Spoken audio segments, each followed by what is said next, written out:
Your fingers test a plant fibre knot at Caral, and it answers that it is not ready.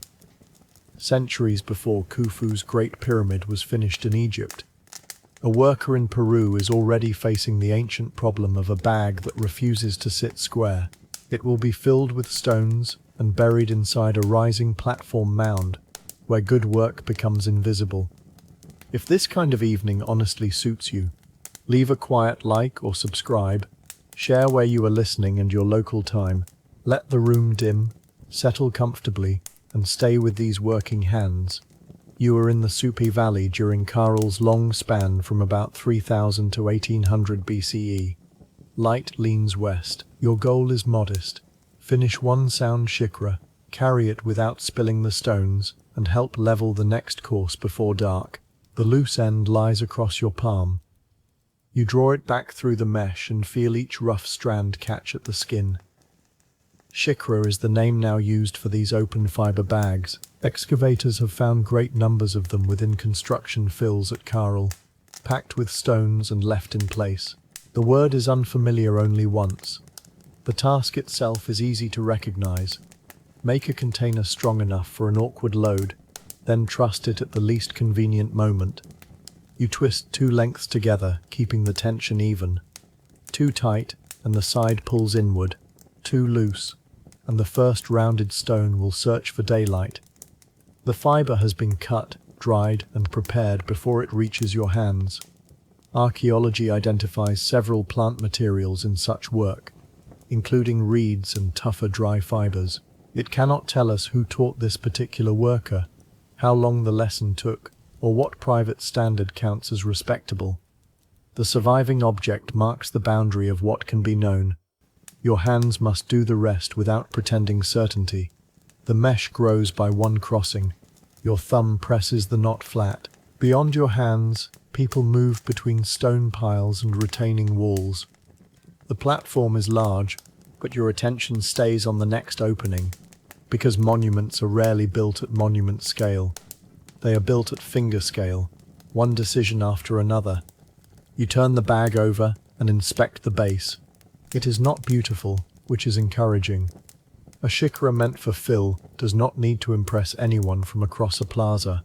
It needs to hold together while stone rubs against fibre and while a carrier steps over uneven ground. The comparison can now be precise. Radiocarbon evidence and archaeological interpretation place Caral's earliest construction and occupation around 3000 BCE, with development continuing for many centuries. In Egypt, the Great Pyramid at Giza belongs to the reign of Khufu, roughly 2551 to 2528 BCE. Some building at Caral therefore began centuries before Khufu's pyramid was completed. That does not mean every visible mound here is older than every Egyptian pyramid. Caral was repeatedly rebuilt during and after the Old Kingdom Pyramid Age. Nor are these Egyptian-style royal tombs. They are platform mounds or pyramidal structures, shaped by different materials, histories, and purposes, with no evidence that the two societies knew of one another. The comparison lasts only as long as your inspection. You pull one crossing snug and test the bottom again. Long chronologies have brought us to a very short question. Will this particular bag survive the walk? The base now holds its shape. For the moment, the answer is yes. The platform above you is not one single event frozen in stone. Its walls and surfaces have been altered, covered, enlarged, and renewed across generations. Excavation shows successive building phases at Caral, which matters because the place did not appear in one grand afternoon. A retaining wall could be faced, a room could be filled, a new surface could cover an older one, and the outline could rise again. You fold the upper edge of the mesh toward yourself. Another worker passes with a finished bag and gives yours no special attention. That is probably fair. Your bag has reached the stage at which its maker considers it nearly complete, and everyone else considers it fibre-occupying useful space. The repeated rebuilding also keeps us from assigning this work to an exact year. You are a careful composite adult, not a named person recovered from a text. The date is a plausible point within the site's long, late archaic life. The action is based on excavated construction practice. The thoughts, irritation, and timing are modest staging, chosen because fibre resists fingers in any century. You add a carrying loop. The loop must sit where the load will balance, rather than where symmetry looks pleasing. A stone bag is not persuaded by appearance. It has its own blunt theory of weight, and the theory will be tested as soon as you stand. You pinch the loop between finger and thumb, then pull. The fibres tighten with a faint dry rasp. No pottery vessel is waiting beside you for this task. The occupation deposits associated with these early sites are described as pre-ceramic or aceramic because pottery is absent from the relevant assemblages. That absence should not be inflated into an absence of containers, cooking, craft, or practical intelligence. Around Caral, people used gourds as bottles, cups, plates, and other containers. Shell valves and carved stone or wooden vessels also served ordinary needs. Basketry, bags, mats, cords, and textiles required practiced control of plant fibre and cotton. A world without excavated pottery is not an empty-handed world. It is a world in which preservation makes some solutions clearer than others. You set the shicra on the ground and press your knuckles into its corners. It leans. You turn it. It leans in a new direction, having developed a broad commitment to the principle, rather than to any particular side. One more crossing near the base brings the mesh closer to square. The practical problem remains pleasantly narrow. A container can be historically important and still be annoying before it is finished. You run a finger along the lower edge. No strand lifts. The bag is ready to meet the stones, which are less forgiving than your hand. The stone pile is a short walk away. You lift the empty shicra by its loop and feel how little it weighs before it begins its real work. Dust lies in the shallow hollows between cobbles. Some stones came from the river, rounded by water. Others were cut or broken for walls and fill. The 2001 report describes retaining walls of cut stone with river cobbles and rubble packed behind them. The fill carried in shicras and placed bag and all. You crouch beside the pile. The first stone is flat enough to settle at the bottom, though one edge is sharper than you would prefer. You turn it twice. The side that looked neat from above becomes entirely wrong when lowered into the mesh. This discovery has required no improvement over 5,000 years. A smaller cobble goes beside it. Then another. You are not building a miniature wall inside the bag. You are arranging weight so it does not all press against one opening. The bag widens and sinks into the dust. Nearby, an unfinished face of the platform catches the light.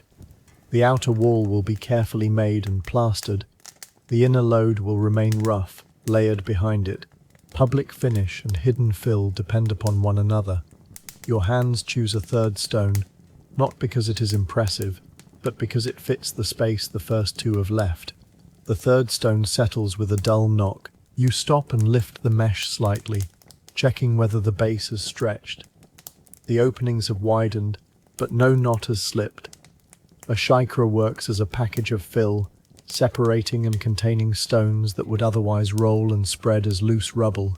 Thousands of such bags have been documented in platform fills at public and residential buildings. The number sounds grand only until it is translated into repetition. One bag must be woven, one bag must be filled, one bag must be carried. Then the same sequence begins elsewhere, under another pair of hands. Archaeology can reveal systematic production from the mass of surviving bags. It cannot distribute credit among the workers whose names are gone. You add two smaller stones along the sharp edge of the first. They keep the fibre from bearing against one point. Whether every worker used the same method is unknowable. This arrangement is cautious reconstruction based on the purpose of the container and the rough materials in front of you. The load is not full yet, but it has begun to resist movement. When you pull the loop, the bag shifts only a finger's width. Good. The shicra should not be so packed that it cannot settle among its neighbours. It should not be so loose that the stones migrate during the climb. You look for the middle condition, which has never received a monument of its own. You choose another rounded cobble and lower it with both hands. The mesh tightens around the growing weight. Fine dust rises and settles along your wrist. The fibre catches every rough place on your fingertips, as though keeping a private inventory of the day's work. Caral stands on a dry terrace above the Supe River's greener valley floor. The contrast is practical. Monumental buildings occupy arid ground, while cultivated land and irrigation lie nearer the river. The site is inland from the Pacific, yet marine food appears abundantly in its deposits. That relationship will belong to another worker later. For now, the valley's different zones appear only as things carried toward this platform: plant fibre, river stone, food, wood, and human effort. You test the loop again. It bites into the upper edge but does not tear it. The bag has become a low, lumpy shape with no intention of looking ceremonial. Its future is within a construction fill, where appearance matters less than placement. A worker at the pile nudges a small stone toward you with a foot. It is almost the correct size, almost as useful. You wedge it between two larger cobbles and feel the load settle. The entire bag drops a little, finding its own arrangement.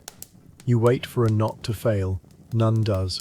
The first serious test has passed without drama, which is exactly the kind of success construction prefers. You draw the mouth of the shicra inward. It does not close like a woven sack with a smooth neck. The open mesh gathers unevenly around the stones, and each section must be brought under control. You pass a cord through the upper crossings, pull one side, then the other, and watch the load change shape. The platform itself is assembled through comparable adjustments.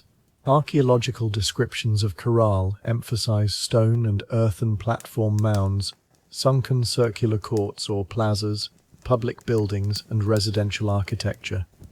These categories help us speak clearly, but they do not give every structure one fixed purpose. Buildings were modified over time. Rooms and surfaces changed. Some functions are inferred from location, plan, deposits, and associated objects rather than written labels. Your bag is easier to name than the building receiving it. It is a shicra, and its immediate function is clear enough: contains stones within the fill. Yet even these bags may have carried meanings beyond engineering. The Peruvian archaeological project has argued that some were linked to offerings or to the deliberate burial of earlier rooms. That interpretation belongs to the project's reading of context, not to a voice preserved from Caral. You tie the mouth with a final turn. The bag holds. Its outline remains stubbornly irregular, but irregular is not the same as unsound. You place both palms on top and lean gently. Nothing escapes. Now comes the lift. You squat close to the load, thread an arm through the loop, and raise one side first. The bag drags, then rolls against your lower leg. A stone shifts inside. You lower it before the cord pulls across the wrong place. There are no carts or draft animals here to make the last distance disappear. No metal tool waits to correct a badly chosen edge. The archaeological horizon is known for complex construction carried out with stone and wooden tools, plant fibre ropes, bags, poles, cane, clay, and human coordination. The absence of certain technologies does not make the work mysterious. It makes the chain of ordinary actions longer. You turn the load so the flatter stones rest toward your body. On the second attempt, the shicra rises. Weight gathers through your shoulder and back. The loop holds, though it feels narrower now than it did in your hand. An unhelpful transformation common to carrying straps. The platform is not far. Distance is only one part of the task. The ground between the pile and the wall contains loose stone, discarded fibre, and the feet of other carriers. You wait for a gap in the line. A finished bag behind you is already being lifted. The day's work has a rhythm, and you must enter it without stopping someone else. You step into the carrying line. The first pace is cautious because the load has not yet decided how it will hang. By the third, the stones settle lower and the bag presses steadily against your side. Dust lifts from each footfall and hangs briefly in the angled light. The line is an inference made plausible by the scale and organization of the work, not a moment preserved in a picture. Excavation demonstrates large volumes of construction and systematic shicra use. Moving that material required coordinated labor. It does not tell us the exact formation, the words used to signal, or whether the workers moved in silence, song, conversation, or all three at different times. So the reconstruction stays close to necessity. Someone must prevent two loads from meeting on a narrow approach. Someone must make room near the retaining wall. Carriers must see where to set their feet. You watch the shoulders ahead of you and match their pace. The shicra swings once when you step around a cobble. A small stone pushes against the mesh and threatens an opening near the base. You put a hand beneath it without breaking stride. The knot holds. Your palm takes the pressure. Ahead, the platform face grows larger. Its careful stonework belongs to those shaping the visible boundary. Your load belongs behind it. The distinction is simple. One surface is meant to be seen, while the other must only remain where it is put. The approach rises slightly. You shorten your steps. A long stride makes the bag swing, and a swinging load turns each rounded stone into an argument about direction. The carrier ahead pauses while space is cleared above. You stop with one foot braced against a flatter patch of ground. From here, you can see that the mound is not solid stone. Retaining walls define compartments and edges. Behind them, fill builds volume. Shicra packets, loose earth, gravel and stone create courses that can be raised and leveled. The great outline depends upon hidden combinations, rather than a single material. Modern discussions sometimes call the shicra system earthquake-resistant. The bags can be understood as flexible containers that organize rubble, and researchers have suggested that such construction improved stability. Yet the surviving evidence does not let us claim a modern engineering calculation in the worker's mind, or promise that every structure survived every earthquake because of one technique. The safer statement is also the more interesting one. Repeated builders learned ways to hold irregular fill together in a seismically active landscape. The line moves. You lean forward and climb. Your hand remains under the weak-looking corner, although it has not actually weakened. The bag may simply enjoy attention. At the top of the rise, another worker points toward an open place in the next course. You turn your shoulder toward it. You reach the working surface and lower the load halfway. The first contact is not the final placement. If you let go now, the shicra will roll toward the lower side of the course. You keep one hand in the loop, while another worker steadies the opposite edge. The open place is bordered by two bags already set. Their fibers have flattened under weight, and their stones press into one another through the mesh. Your shicra must fit without leaving a hollow large enough to weaken the surface above. You rotate it. The sharp stone that worried you at the pile now points inward, away from the retaining face. The worker beside you pushes a loose cobble into a narrow gap. No words survive from this work period. You settle for the pull of fibre, the scrape of stone, and the next decision. The action supplies its own agreement. You both press down. The new bag settles, but its upper edge remains high. This is the moment when the small goal meets the larger building. You did not carry a pyramid. You carried one irregular package, and now the course cannot be leveled until that package behaves. The huge comparison has collapsed into a raised corner of fibre and stone. You pull the loop sideways. The bag turns a little more than intended and bumps its neighbour. Nothing spills. The neighbouring shicra, having been buried in work before yours arrived, offers no comment. You kneel and loosen the mouth by a finger's width. One small stone can be moved without opening the whole load. You draw it upward, turn it and press it into the low side. The top drops.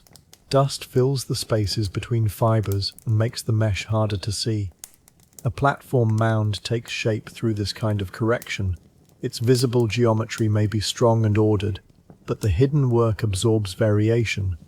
River cobbles do not arrive in standard sizes. Fibre does not twist into identical bags. Human bodies do not carry equal loads. The system succeeds by giving irregular things a place. You retie the mouth. The worker beside you checks the height with a cord stretched across the course. Ropes and cords are among the documented construction tools at Caral, along with stone implements, poles, clay, pigments, and simple measuring devices described by the archaeological project. We cannot assign this exact cord to a surviving find, but using a line to judge a surface is a low-risk reconstruction consistent with the toolkit. The cord touches one corner of your shicra, still high. You lean your weight into it. A rounded stone shifts with a quiet scrape, and the bag settles level with its neighbours. For a moment, the day's task looks complete. Then the line across the course reveals a shallow space just beyond the far edge. One loose cobble will fix it. Naturally, it is not the cobble nearest your hand. You reach across two finished bags and retrieve a flatter stone. It is too broad for the gap. A narrower one is too round. The third has the correct size and the wrong edge. The stone selected for neat work continues its long tradition of becoming unsuitable only after being carried to the exact place where it is needed. At last, a small wedge fits. You push it down until its upper surface lies beneath the cord. Loose earth and gravel can fill the finer spaces before another layer covers the work. The course does not become perfectly smooth. It becomes ready for what comes next. This readiness matters more than permanence. Caral's buildings were repeatedly remodeled. Older surfaces could be enclosed within new construction. Rooms might be deliberately filled as architecture changed. A finished course was therefore part of a continuing sequence, not the final statement of a city completed once and left untouched. You sit back on your heels. The bag you wove is now difficult to distinguish from the two beside it. Its particular knots have begun to vanish into the structure's common texture. That is not loss of purpose. It is the purpose. The light is lowered, but there is time for the return walk and perhaps another load. Your ordinary goal included making this course level before dark. The cord now passes cleanly over the place where your shicra lies. One task has reached its quiet answer. You rise carefully because your legs have stiffened during the adjustment. The empty loop no longer cuts into your shoulder. For a few steps, the absence of weight feels like being pulled upward. Below, more bags wait at different stages. Some are only fibre circles in a worker's lap. Some are open beside the stone pile. Others bulge in the carrying line. The platform converts all of them into architecture, but each is still attached to a person until the moment of placement. The scale of Caral encouraged strong claims from the beginning of modern study. It is often described as an early urban center and as a major expression of the first complex society in the Americas. Those terms summarize real monumentality, residential diversity, public spaces, and regional relationships. They also carry scholarly arguments about what counts as a city, a state, or a civilization. Whatever later labels may be applied, the labor in front of you remains plain. You descend past a retaining wall whose stones have been faced more carefully than the fill. Clay plaster and pigments covered public surfaces in different building phases. White, yellow, and red finishes are reported in the ICOMOS evaluation. You do not pause to admire a restored color scheme. Your eyes stay on the ground, where a loose cobble can undo a dignified descent with very little respect for urban terminology. At the bottom, your hands are free again. They return automatically to the sore places where fibre has rubbed. You flex each finger. A narrow red mark crosses the base of the thumb, and dust has worked into every crease. The next shikara begins with selecting prepared strands from a bundle. One is frayed near the end. You set it aside for a shorter tie rather than discard it. The site deposits do not preserve an hourly schedule for workers. They do preserve the result of sustained effort. Monumental mounds, sunken circular plazas, residential compounds, smaller houses, workshops and spaces repeatedly altered over centuries. Organized labor is a reasonable inference from that volume. the form of obligation remains harder to recover. Some accounts from the Caral archaeological project emphasize authorities, tribute, religion, and the mobilization of labor. Independent scholarship debates the exact political structure and the balance between cooperation, hierarchy, and coercion. No named foreman or ruler can be recovered here. You are here because the building required hands, while the terms under which those hands arrived remain uncertain. That uncertainty should not make the worker vague. You still have a short strand that can reinforce the base. You still judge whether the remaining light is enough for another bag. You still know the difference between a knot that looks finished and one that can bear stones. The frayed end becomes useful at a crossing where it will not carry the main pull. You twist it in, then tug. The repair holds. The second bag begins more quickly because your hands have already remembered the pattern. The new mesh spreads across your knees. This time, the base lies flatter. Practice has improved the first few crossings, or perhaps the fibre is simply less contrary. You allow either explanation. Caral's location helps explain why stone and earth could rise beside cultivated fields without becoming an isolated monument. The Supe Valley linked inland settlements with coastal communities, and with routes toward other Andean regions. Materials found at Caral came from the sea, valley, highlands, and farther zones. Such movement did not require contact with Egypt or Mesopotamia. It belonged to a regional world with its own exchanges and decisions. You pull a strand through and glance toward the valley. The green cultivated strip is not scenery placed behind the city. It is part of the system that fed people and supplied fiber. Irrigation agriculture supported cotton and food crops inland. Marine resources, especially small fish such as anchoveta, reached the settlement from the coast. Scholars have argued over whether maritime abundance or farming was the stronger foundation of early complexity. The safer view holds them together as an interdependent economy, whose proportions varied by place and interpretation. The second bag is still only fibre. Its future stones have not been chosen. Yet the valley-coast relationship is already present in the act, because organized construction depends on people eating, fields being watered, nets being made, and goods moving. The knot in your hand belongs to more than one landscape. You work faster now, but speed creates its own mistakes. 2 crossings near the side have been reversed. The mesh will hold, perhaps, but it will pull unevenly when loaded. You stare at the error long enough for it to become no less an error. The sensible repair is to undo 3 knots. The tempting repair is to hope the stones develop tact. You choose the sensible one. Fibre tightens after being pulled, so each crossing takes longer to release than it took to make. This small backward movement matches the larger building history in an unexpected way. Construction is not a clean arrow from ground to monument. Surfaces are opened, corrected, covered, and remade. At Caral, successive phases show alteration rather than a single untouched design. The platform remembers change even when its final outline conceals the steps. You free the first knot. The strand carries a bend where it was compressed. You smooth it between finger and thumb, then thread it correctly. The second follows. By the third, the side of the bag relaxes and the base sits flat again. No future excavator can recover this particular correction. Archaeology sees the finished shicra in fill, not every hesitation that produced it. Imaginative staging belongs in that gap only when it stays low stakes and plausible. A worker correcting uneven mesh is plausible. A named ritual, a command, or a preserved joke would not be. You retie the edge, the bag has lost time and gained reliability. The second shicra is smaller than the first.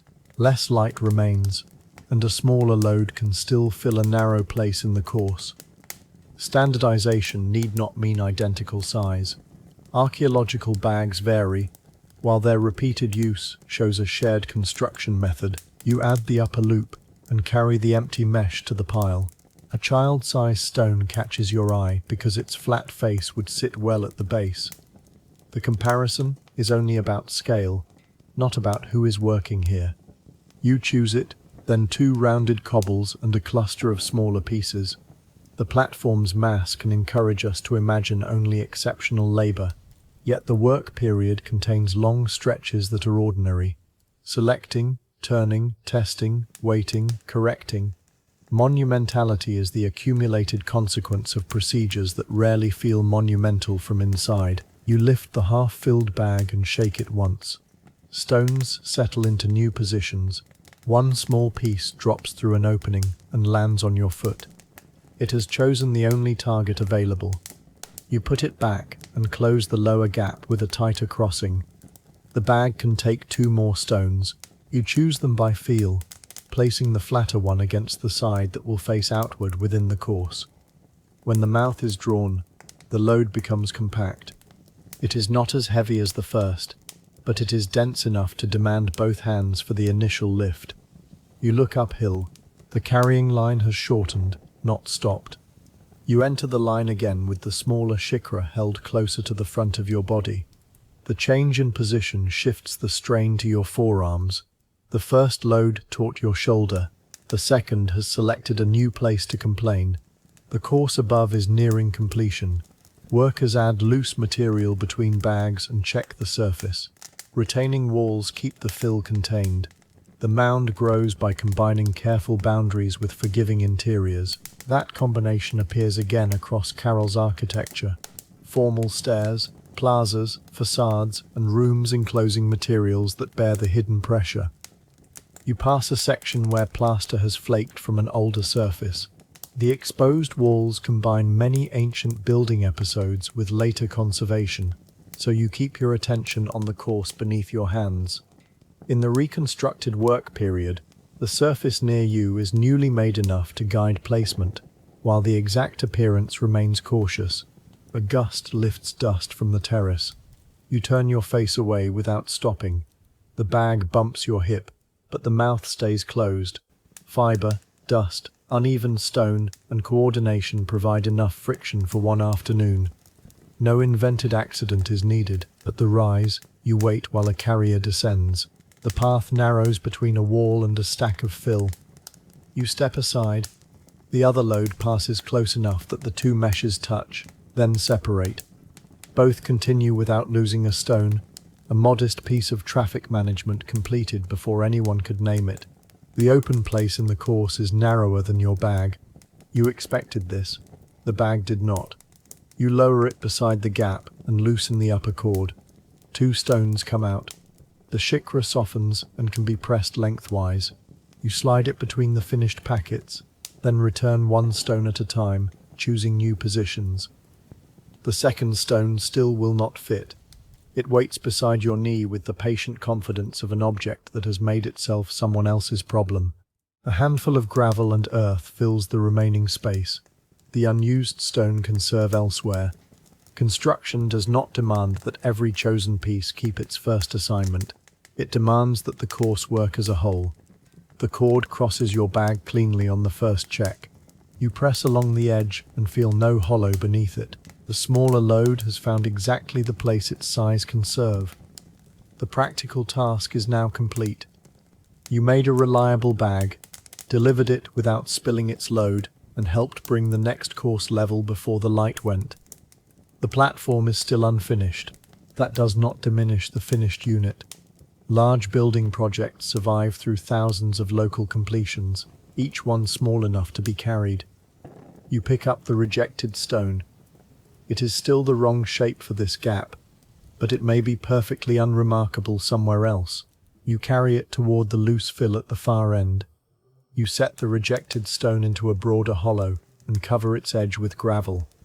The course is checked once more. No section rises above the line. People begin to clear tools and unused fibre from the working surface. Your 2 shicras now lie underfoot among many others. The first is beneath the central section. The second occupies the narrow place near the end. Soon another layer will cover both.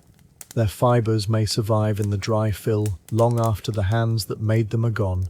That survival is selective. Organic materials can endure in the arid environment. giving archaeologists evidence of cords, textiles, plant fibers, food remains, and bags. Other things vanish: voices, personal names, the precise division of tasks, and the private meaning of finishing a day's work. The bag can be described as found. The maker's exact thought cannot. You gather a leftover cord and wind it around your palm. A stone polisher, hammerstone, wooden pole, or simple measuring line may be set aside nearby, all consistent with the documented toolkit. No metal edge flashes in the lowering sun. No wheel turns to collect the rubble. The work ends through hands returning things to order. At the platform's edge, you look down toward the fiber bundle where the first knot began. The distance is short. The amount of building between that first knot and this level course is one bag, then another. That is enough for one evening.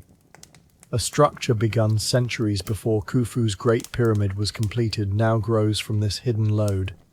Caral's earliest construction reaches back to around 3000 BCE.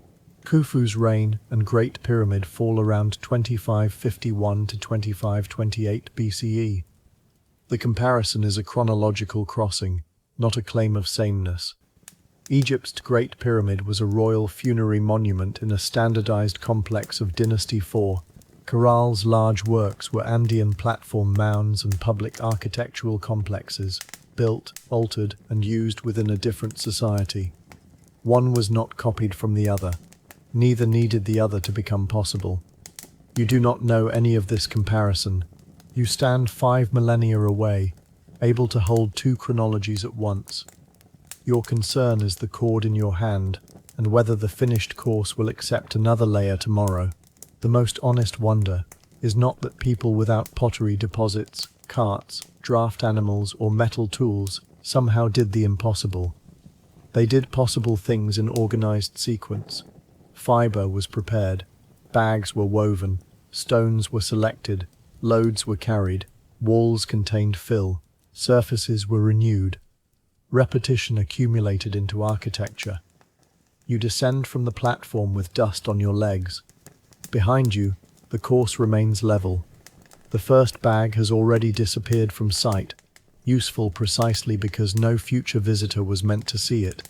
At the base, you rinse dust from your fingers with a small amount of water held in a gourd. The vessel matters because the absence of pottery has too often been mistaken for the absence of ordinary solutions. A gourd can carry, pour, hold, and serve. Fiber can wrap and suspend. Stone can grind. Wood can scoop. Shell can contain. The materials are different from fired clay, not lesser versions of it. You turn the gourd so no water is wasted. The terrace air is dry, and the river's cultivated strip below depends on controlled water. Archaeological studies place irrigation agriculture within the early development of Caral and the wider Norte Chico. The exact canals changed over time, and a modern channel near the site cannot be treated as an untouched prehistoric feature. Still, the inland settlement's dependence on managed cultivation is well supported. Your washed fingertips reveal the red fiber marks more clearly. They will fade. The shicras will remain hidden. The visible mound will attract later attention, while the discomfort that helped make it has no separate archive. A final strand clings to your wrist. You remove it and coil it with the saved cord. Tomorrow's work begins with what is kept usable tonight. That practical habit leads quietly along the valley, where fiber will matter again, though the next strand will be cotton and the next load will not be stone. For now, you close your hand once, then open it. The knotting is done. Before leaving the platform area, you pass the edge of a sunken circular plaza. Its lowered form changes the way people enter public space. Steps lead down rather than up, bringing bodies below the surrounding surface before the architecture rises again behind them. Caral is known not only for platform mounds, but also for these recessed circular courts or plazas. Similar forms appear at other early sites in the region. Their presence helps archaeologists recognize shared architectural traditions, though the exact activities within each space cannot be reduced to one universal ceremony. You do not enter. The plaza belongs to another part of the day's movement, and its floor is already growing dim. From the rim, the circular wall appears more regular than any shicra. That regularity was achieved through the same world of stone tools, fibre lines, human judgment, and repeated correction. A public gathering place can make the city seem composed entirely of ceremony. The houses and working areas nearby correct that impression. Residential architecture at Caral varies in size, materials, and finish. Domestic refuse in some complexes supports their interpretation as residences. Smaller rooms built with poles, cane, and mud existed beside more substantial stone-walled compounds. You continue along the path between public and residential structures.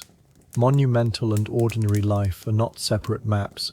The worker who carries fill must also eat, store fibre, mend tools, and return through a doorway.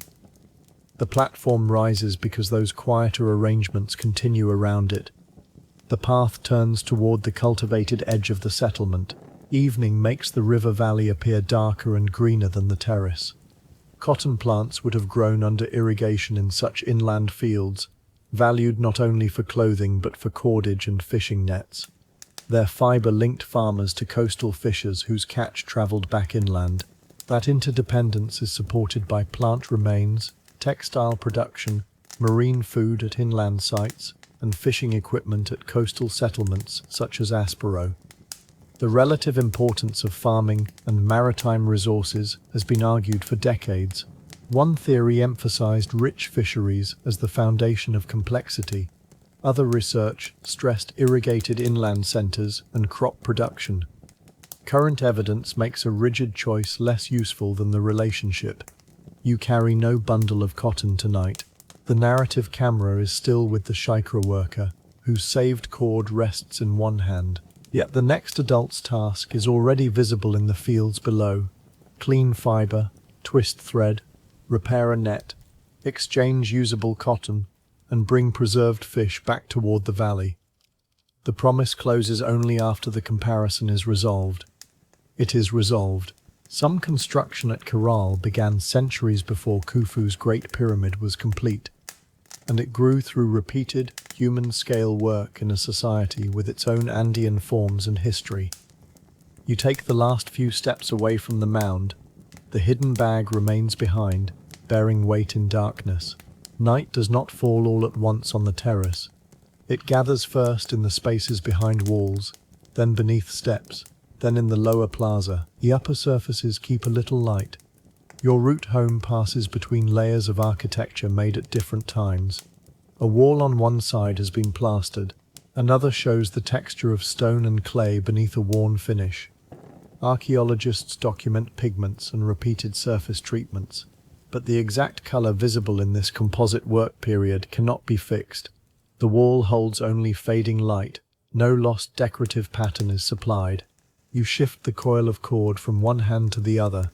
The fingers that tested the first knot now rest around a finished remainder. This continuity is more important than a dramatic ending. A person's task closes through small maintenance. Save the usable strand, leave the coarse sound, carry home what belongs at home.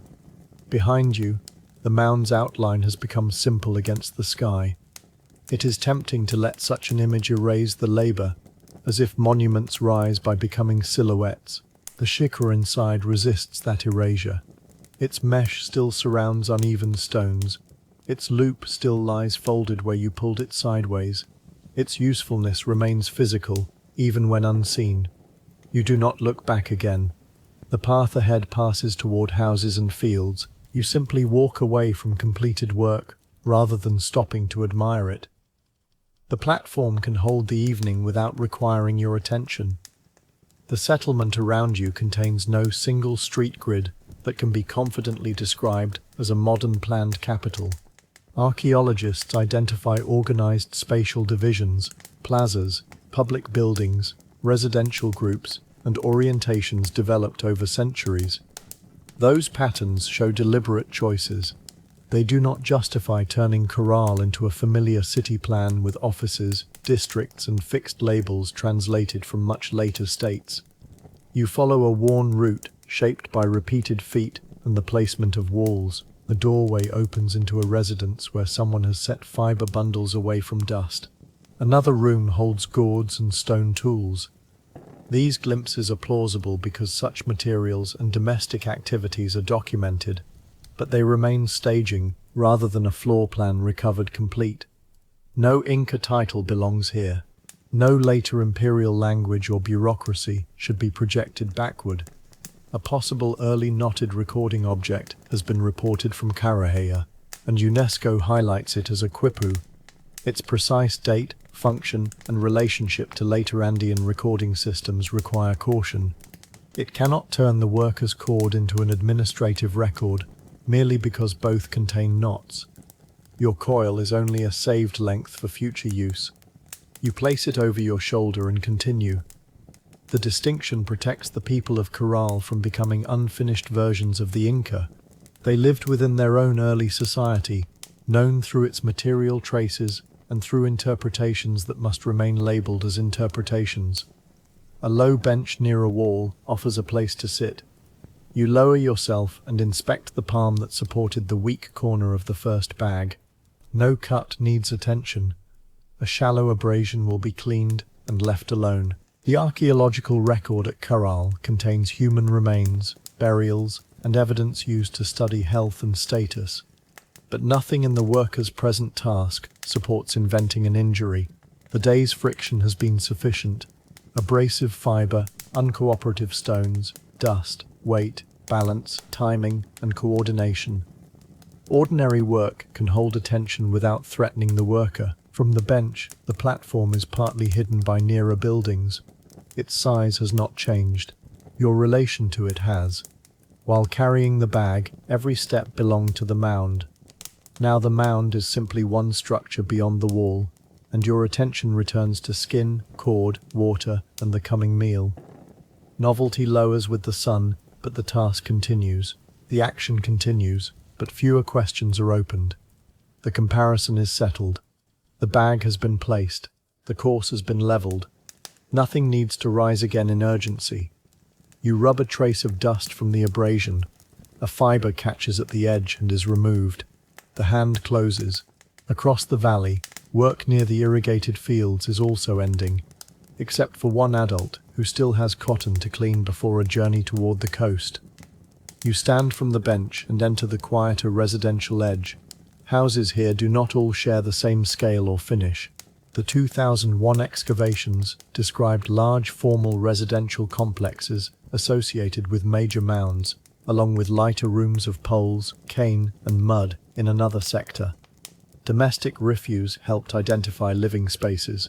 Later project publications distinguish additional residential groups by location and construction. Those differences may reflect social hierarchy, function, chronology, or a combination.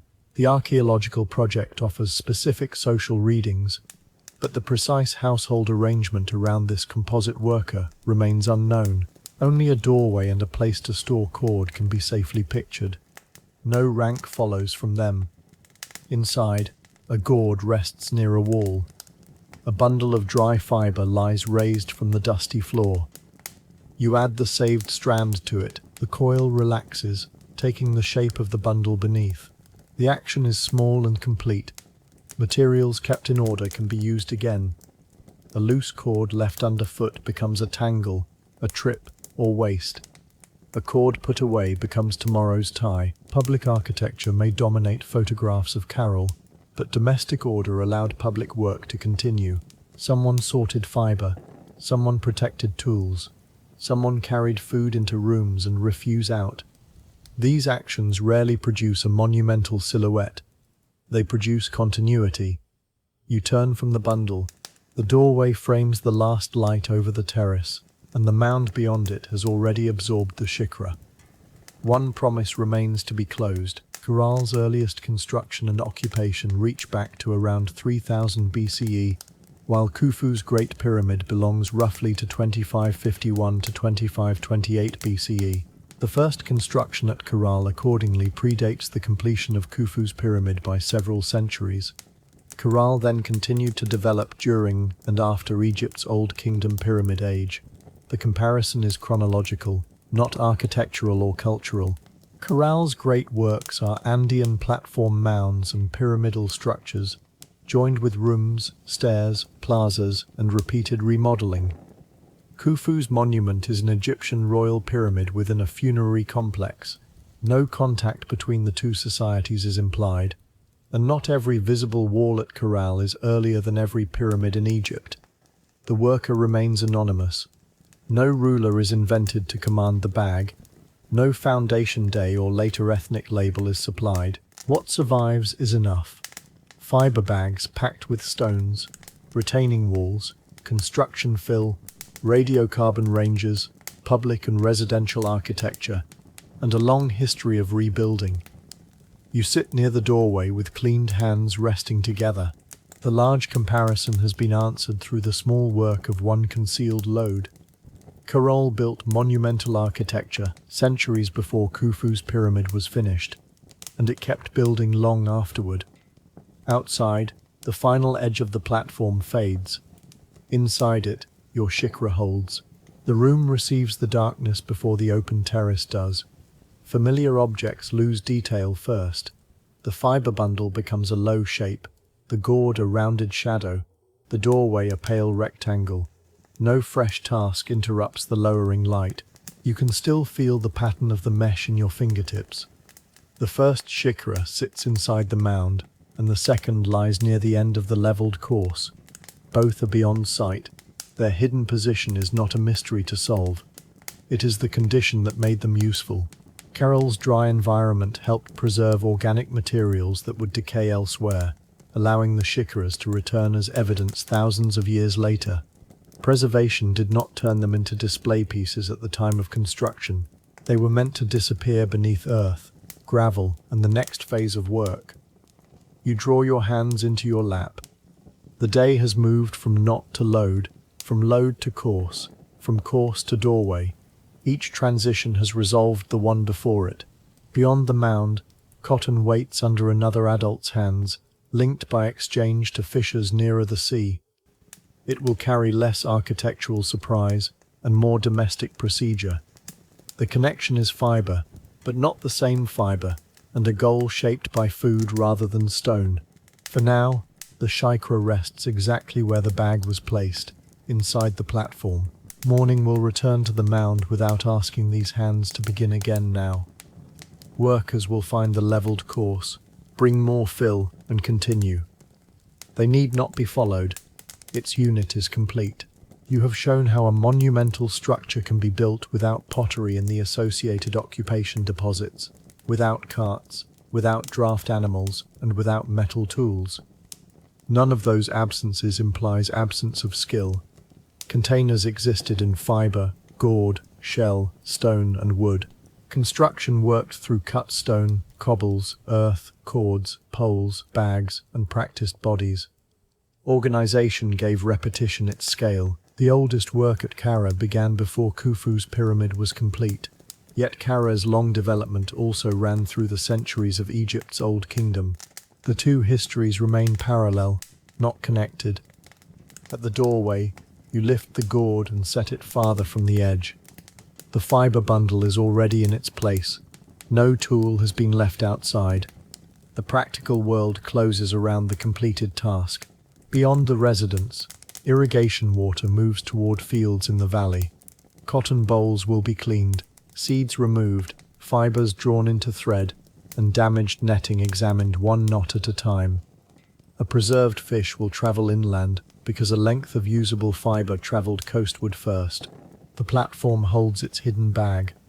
The narrative turns toward the field.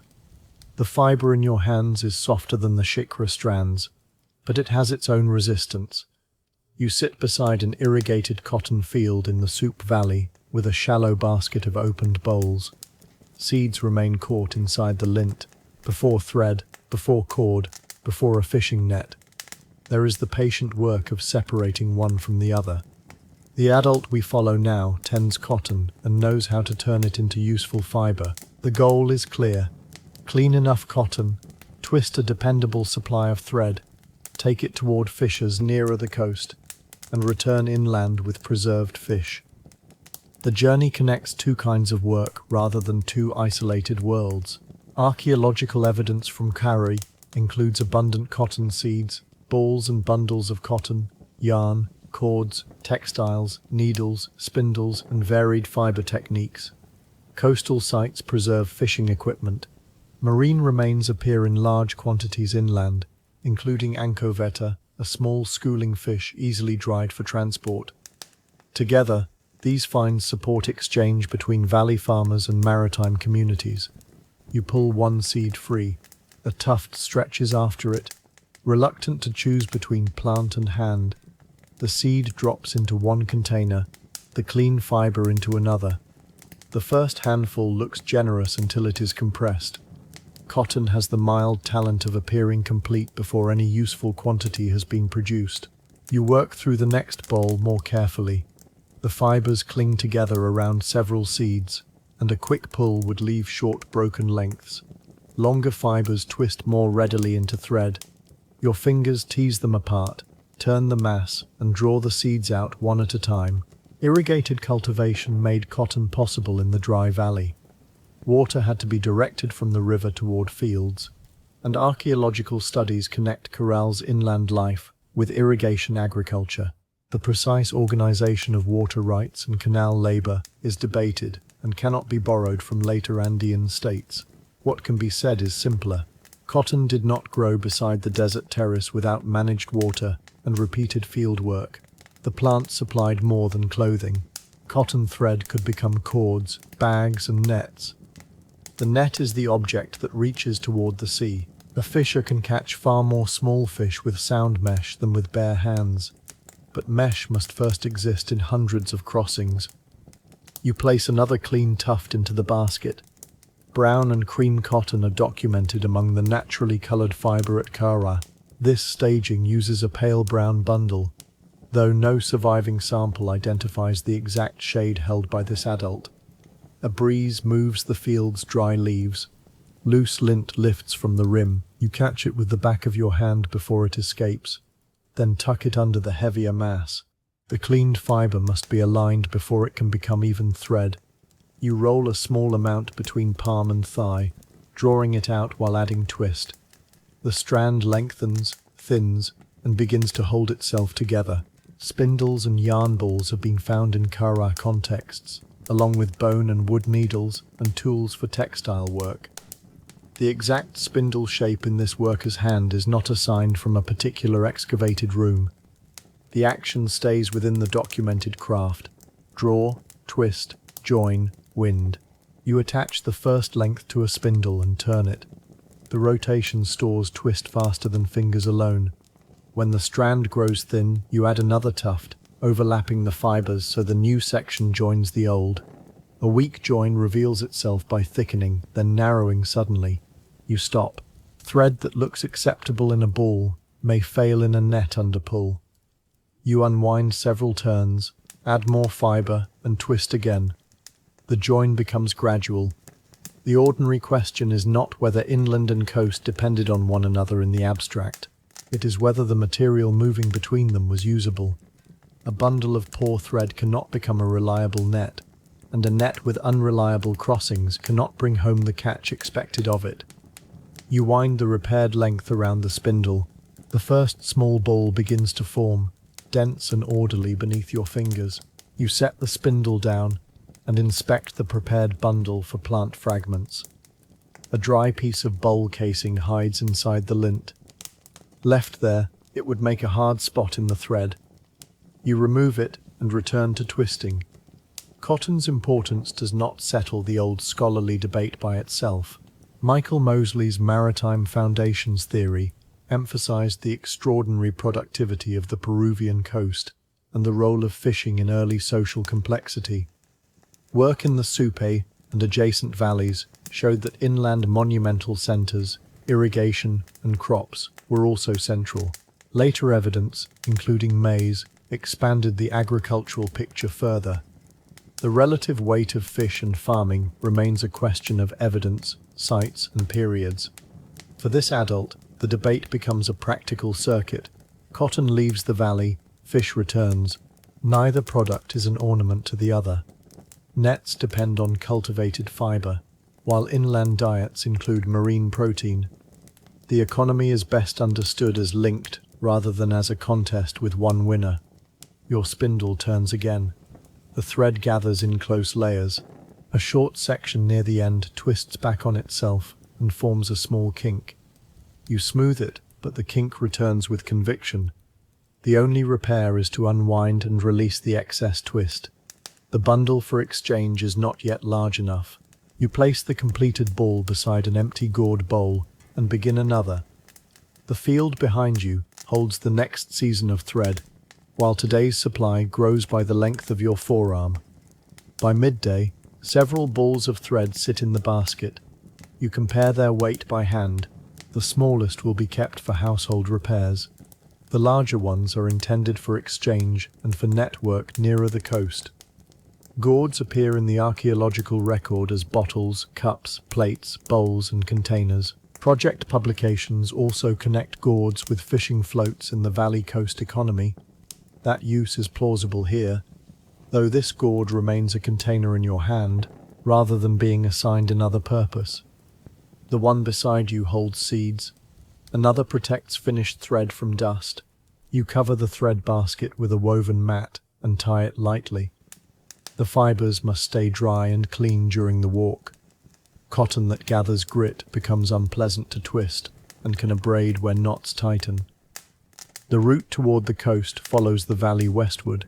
Caral itself lies inland, while Aspero sits near the mouth of the Supe River. Goods did not need a single formal market square to move between communities. Exchange could occur through repeated relationships, household ties, visiting specialists, or arrangements directed by authorities. The evidence supports movement more securely than one exact transaction. You lift the basket. It is light compared with stone fill, but the value lies in labor already invested. A ball of thread carries field preparation, irrigation, harvest, cleaning, and spinning inside its quiet weight. Before leaving, you press the covering mat at each edge. No lint escapes. The walk can begin. You move along the valley where cultivated ground narrows between dry terraces. The basket rides against your back, supported by a fiber strap. Each step shifts the thread balls slightly, but the mat keeps them contained. The distance between Caral and the sea is often given as roughly 23 to 26 kilometers, depending on the point and source. You do not cover the entire distance in one uninterrupted march.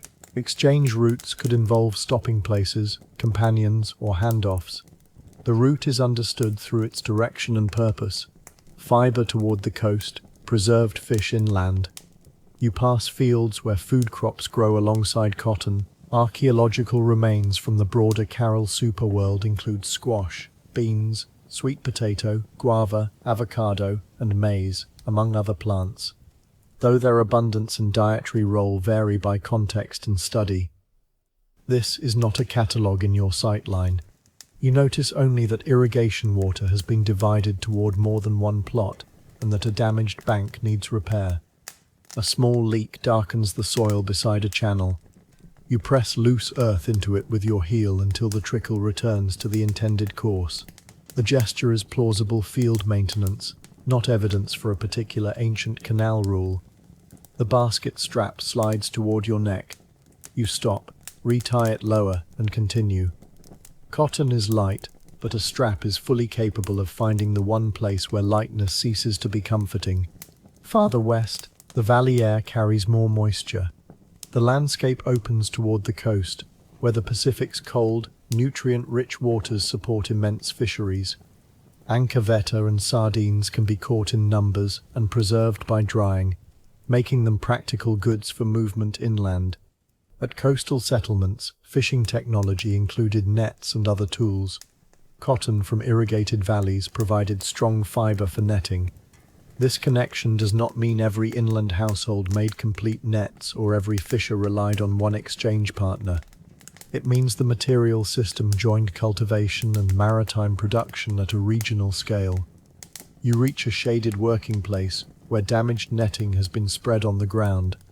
The fisher who receives the cotton is also an adult worker, but the camera remains with you. Your role is to inspect the mesh, compare the new thread with the old, and decide where repair is possible. The net has been rinsed and dried. Salt remains in the knots. One edge is sound, another contains a torn section where several meshes have pulled into a ladder of irregular openings. You set down the basket and remove the mat. The clean balls of thread look almost too orderly beside the damaged net. That impression will not survive long.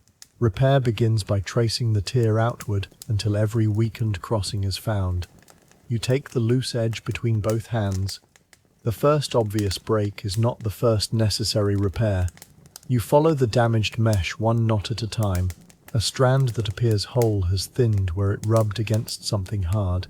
Another knot has tightened unevenly and pulled its neighbor out of shape. The tier grows larger the closer it is inspected, a property shared by nets and very little that anyone wishes to repair. New cotton thread is laid beside the old.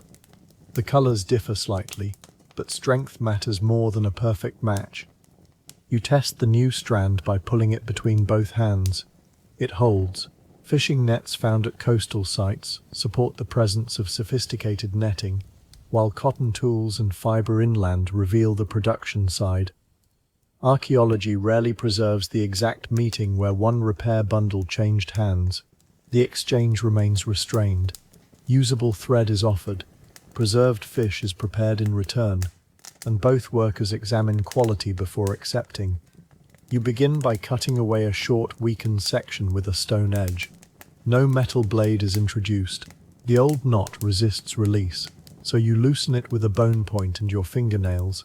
The first new crossing joins firm old mesh on both sides. You tie, pull, and measure the opening against the neighboring squares. It is too narrow. The net puckers around it. You undo the knot. A repair that creates a new strain has only moved the damage. The second attempt leaves the opening even with the row. The pace lowers as the route nears salt air. You remain inside the work, but the questions narrow. The next task is simply to restore one row of mesh without pulling the net out of shape. You pass the thread through the neighboring loop, draw it back, and form the knot. The old net has a practiced spacing that your hands can copy by touch. A small gauge could have helped maintain regular openings, but no specific ancient gauge is claimed. You use the width of 2 fingers as cautious staging. The repaired row moves from left to right. Each new knot transfers tension. If one is loose, the opening widens. If one is tight, the row curves. You stop every few crossings and spread the net flat. Nearby, fish are being sorted for drying. Anchoveta are small enough that quantities matter more than individual size. Their remains are abundant at Caral, and project publications note their protein value and ease of dehydration for transport. That evidence supports the basket of preserved fish you expect to carry inland. Salt and fish belong to the coastal setting, but no precise wind, temperature, or preparation recipe can be recovered for this day. Drying and transport are supported.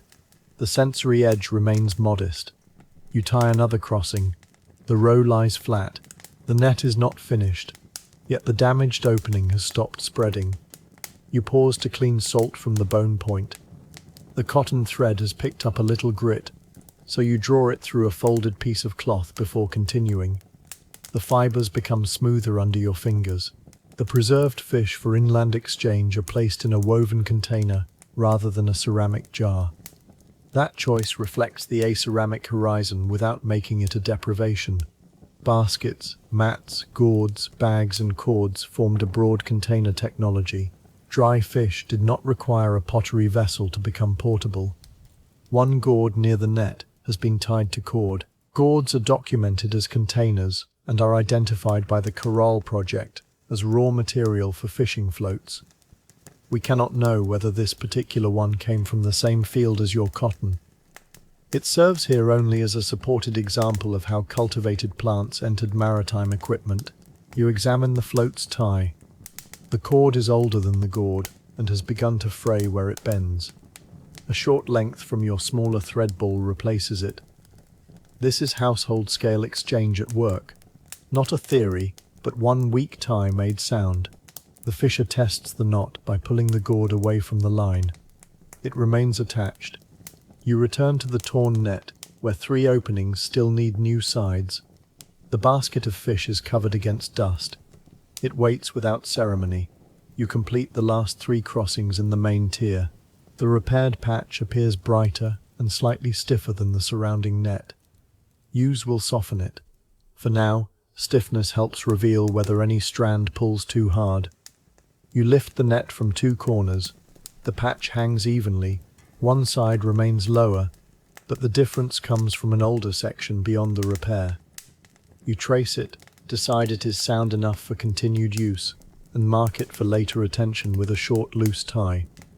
The exchange is not portrayed as a single price agreed in abstract units. No currency or fixed rate is supported here. Cotton, thread, nets, fish, and other goods moved through relationships whose exact terms are not recoverable. The Caral project describes authorities coordinating trade, while broader scholarship leaves room for varied arrangements. The exchange remains at the level the evidence can bear. Your basket of clean cotton is lighter. The fish container is heavier. Both sides inspect what they receive.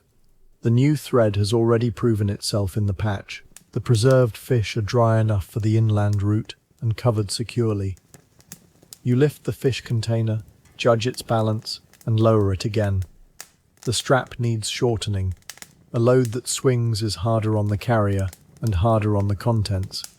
The repair has made the exchange usable. The journey home will test the carrying arrangement instead. You retie the strap so the container rests higher against your back. The preserved fish shift with a dry, compact sound.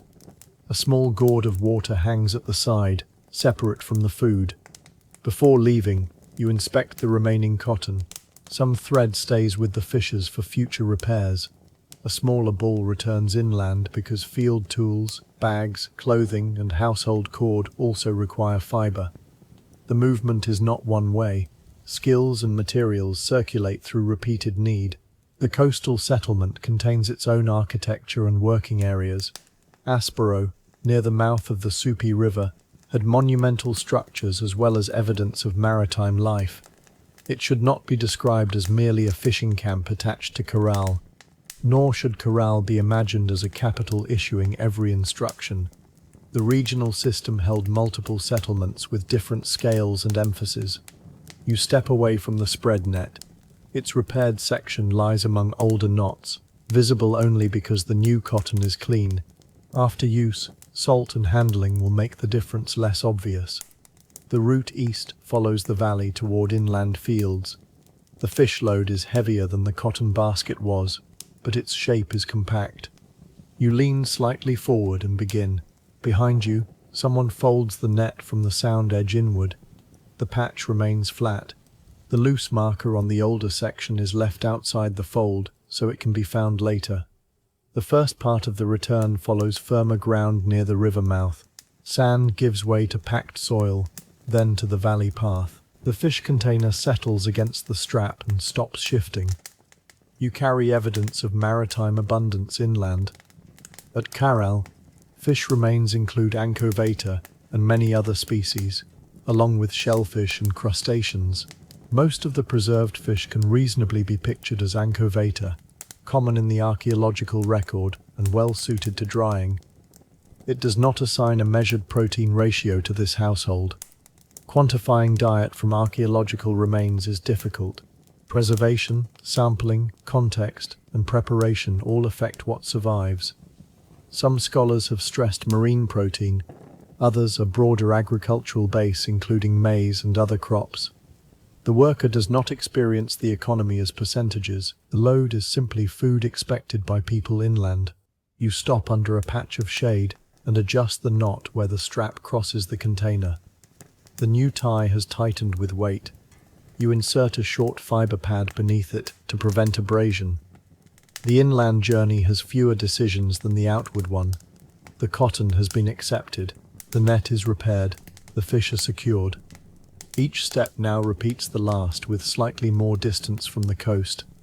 At the edge of the shade, you lift the container once more. The strap holds.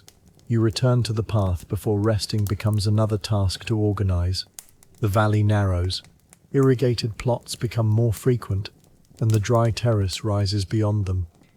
You pass a channel where water moves slowly along a bank, reinforced with packed earth and plant matter.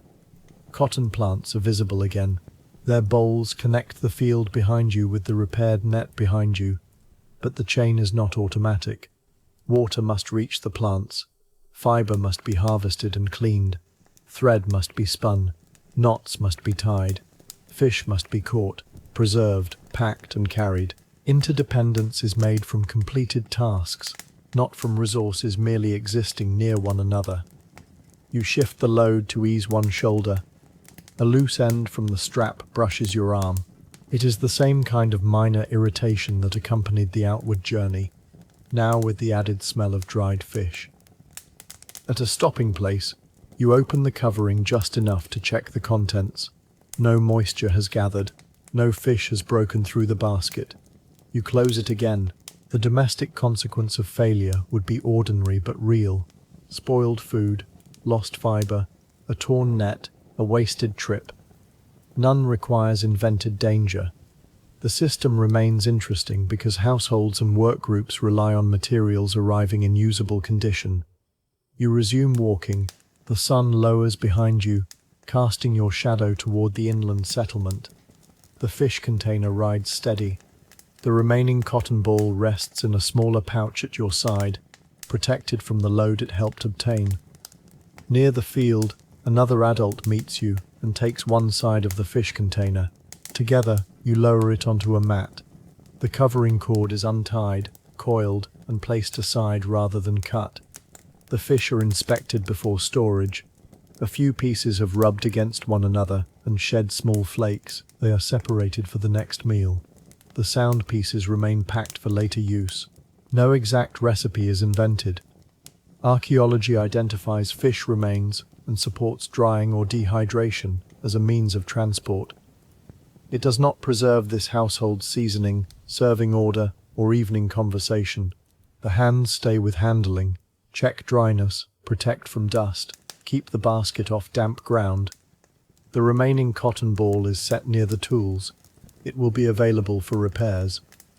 Seeds saved from cleaning remain in a gourd, separate from lint and food. Some may be used for planting, though the fate of this particular batch is not known. You wash your hands and examine the strap. One section has flattened under the return load. It can still be used, but not for another heavy journey without reinforcement. You mark the weak place with a knot. The ordinary goal has been met. Usable fibre reached the coast, and preserved fish came inland. The exchange has become household inventory. The work is not quite finished. The loose net marker you left near the coast identified an older imperfection. A small section of new mesh has returned with you for practice and inspection, and one knot in it sits wrong. You spread the small net section across the mat. It is not the large fishing net from the coast, but a practice and repair piece carried with the remaining thread. The mesh allows you to test knots before the next exchange. At first glance, the section is regular. Then one opening near the edge appears longer than the others. You pull gently. The neighboring knot slides, revealing that the strand was never seated firmly. A net repair can fail far from the water. That is useful, because the consequence remains a remade section rather than a lost catch. You untie the edge and follow the weak strand inward. 2 more knots depend on it. The imperfect area is larger than the first opening suggested. You widen the repair rather than pretend that a smaller patch will hold. You remove the loose sequence. The clean cotton thread coils beside your hand. The old piece is not discarded immediately. Its sound length can become ties for lighter work. Archaeological textiles and net fragments demonstrate varied techniques, but they do not give us a household lesson word for word. Your method remains a plausible reconstruction. Compare spacing, test tension, undo weak knots, reuse sound fibre, and remake what will not hold. You anchor the new strand at the edge. The first knot is drawn slowly until it sits against the crossing. This time, you pull from both directions before moving on. The second knot must match the first without narrowing the opening between them. You hold the mesh against your fingers, draw the strand around, and tighten in stages. Outside, irrigation water continues along the field edge. Inside the working space, marine food rests in a covered basket. Cotton seed, lint, thread, and netting occupy separate containers. The valley coast economy has become a row of ordinary objects placed where they can remain useful. The evidence for this relationship is strongest when kept concrete. Cotton and textile tools appear inland. Fishing nets and implements appear at coastal sites. Marine remains occur at Caral despite its inland location. Irrigation and crops supported valley settlements. These facts support a plausible exchange. They do not identify this adult's kin, status, or exact destination. You tie the third knot. The remade row begins to replace the one removed. The openings are slightly smaller than the older mesh, so you loosen each knot by the width of a fibre before setting it fully. The work slows. There is no need to finish the entire piece before darkness, only to avoid leaving the strand under tension.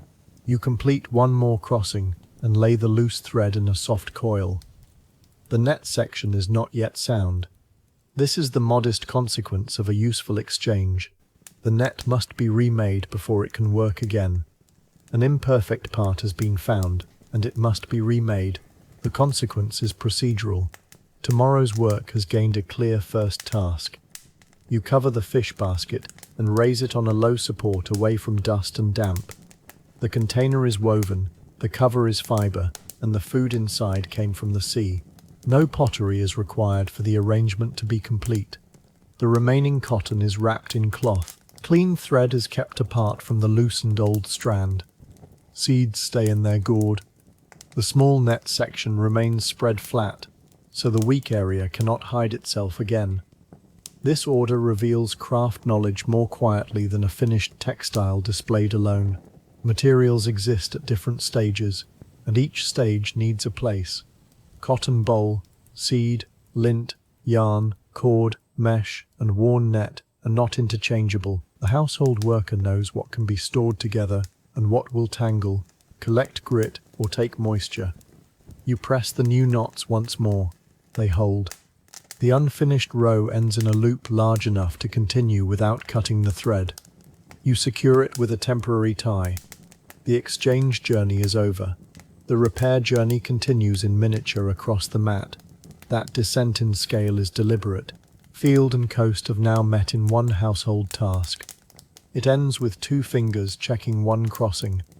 You set the bone point beside the thread ball. Nothing sharp rests on the mesh. The net section waits without urgency. Imperfect but understood. The next morning is not narrated as a new beginning.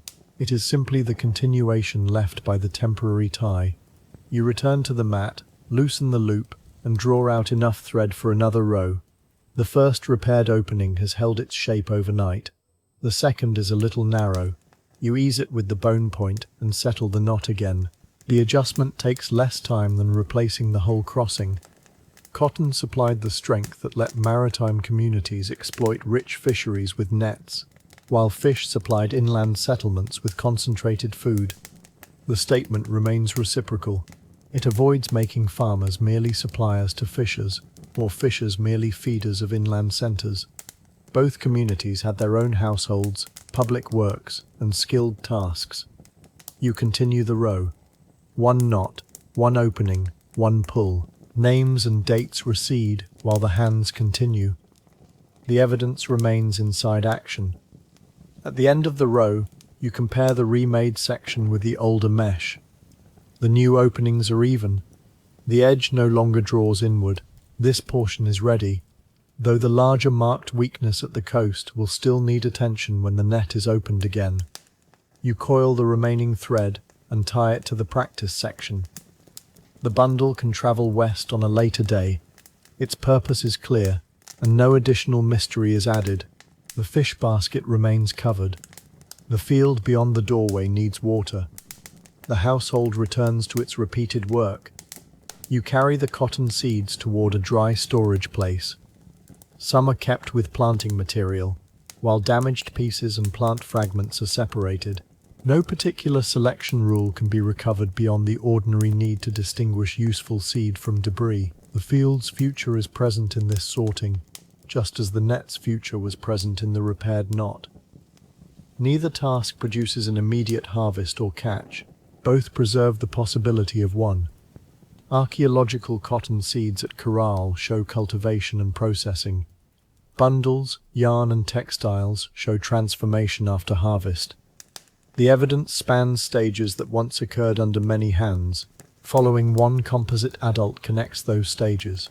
But it does not imply that a single person always grew, cleaned, spun, traded, and repaired every item. The character combines compatible adult tasks to make the economic relationship audible.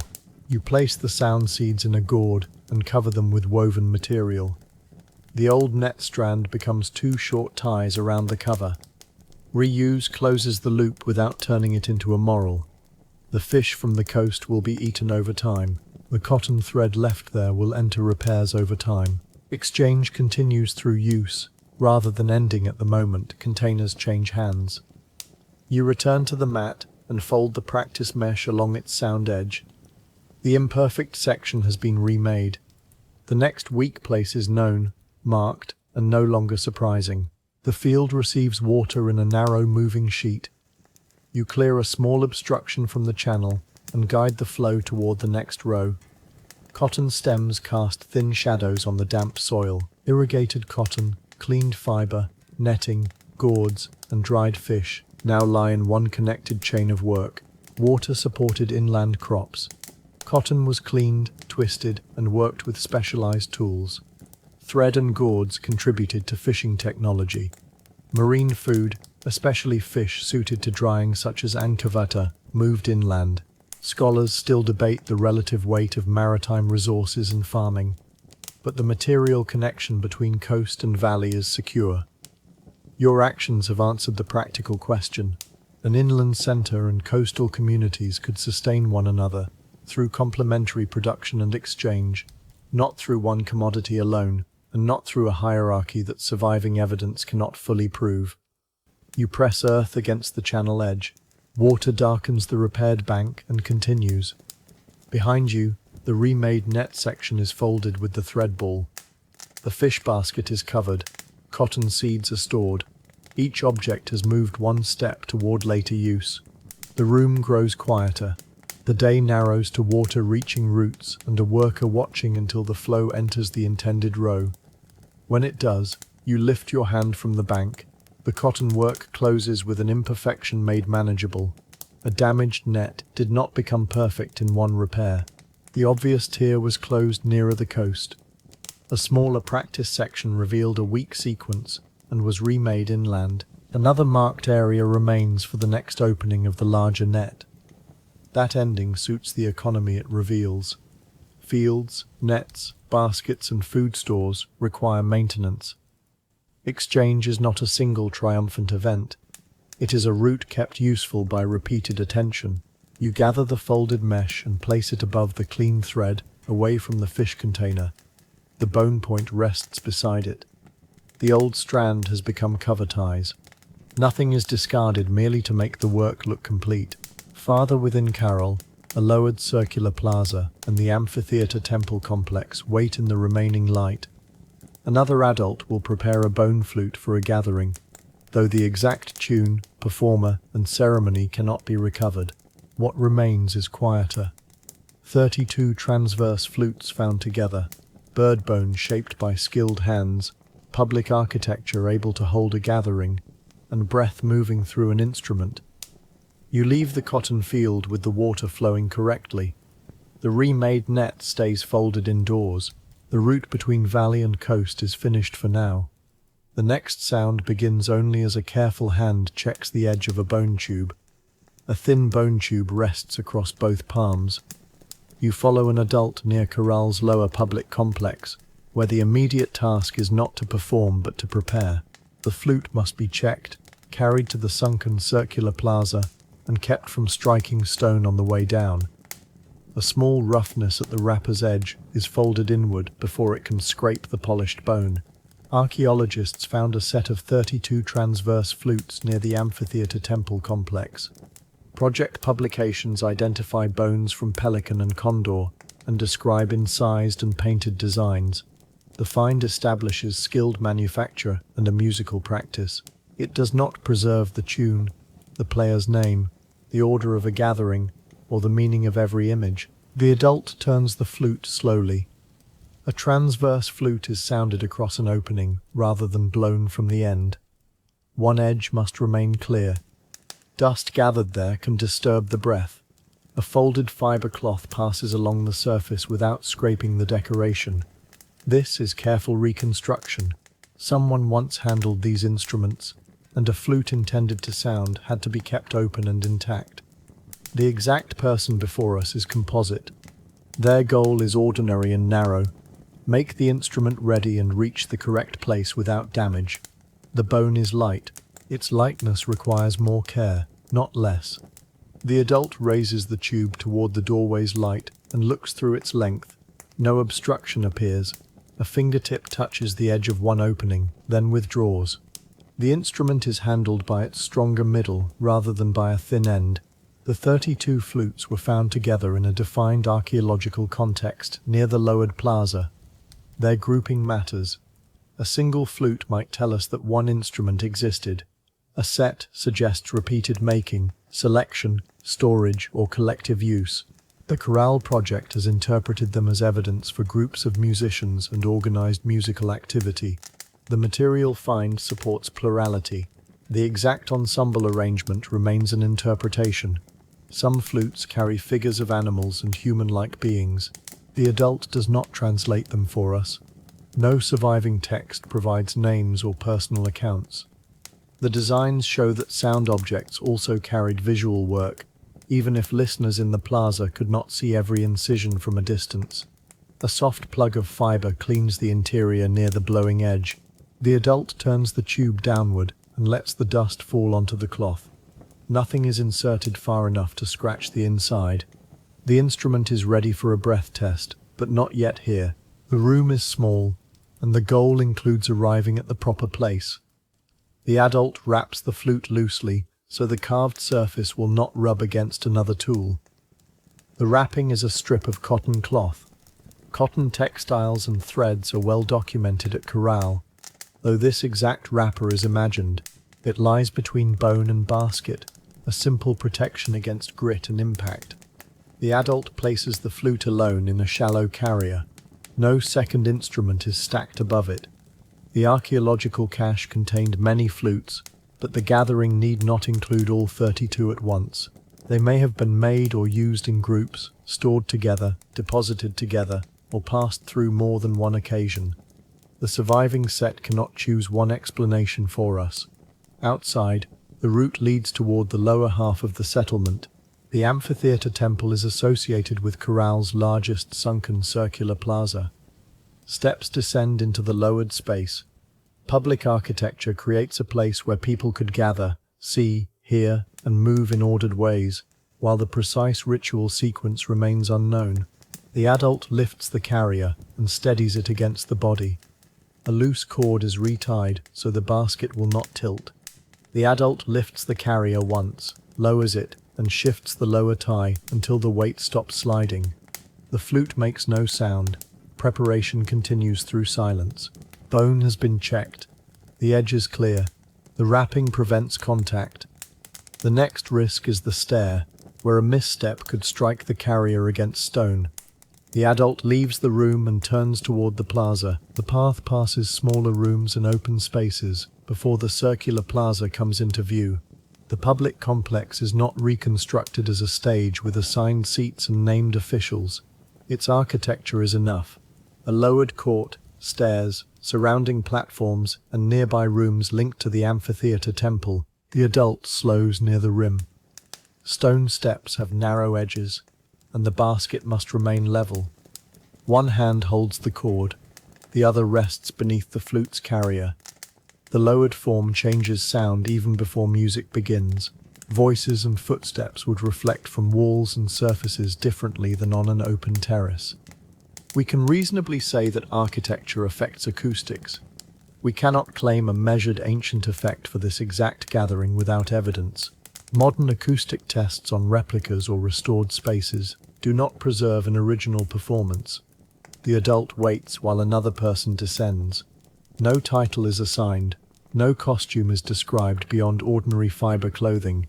Names and roles remain sparse as the movement settles. When the stair clears, the adult takes the first step.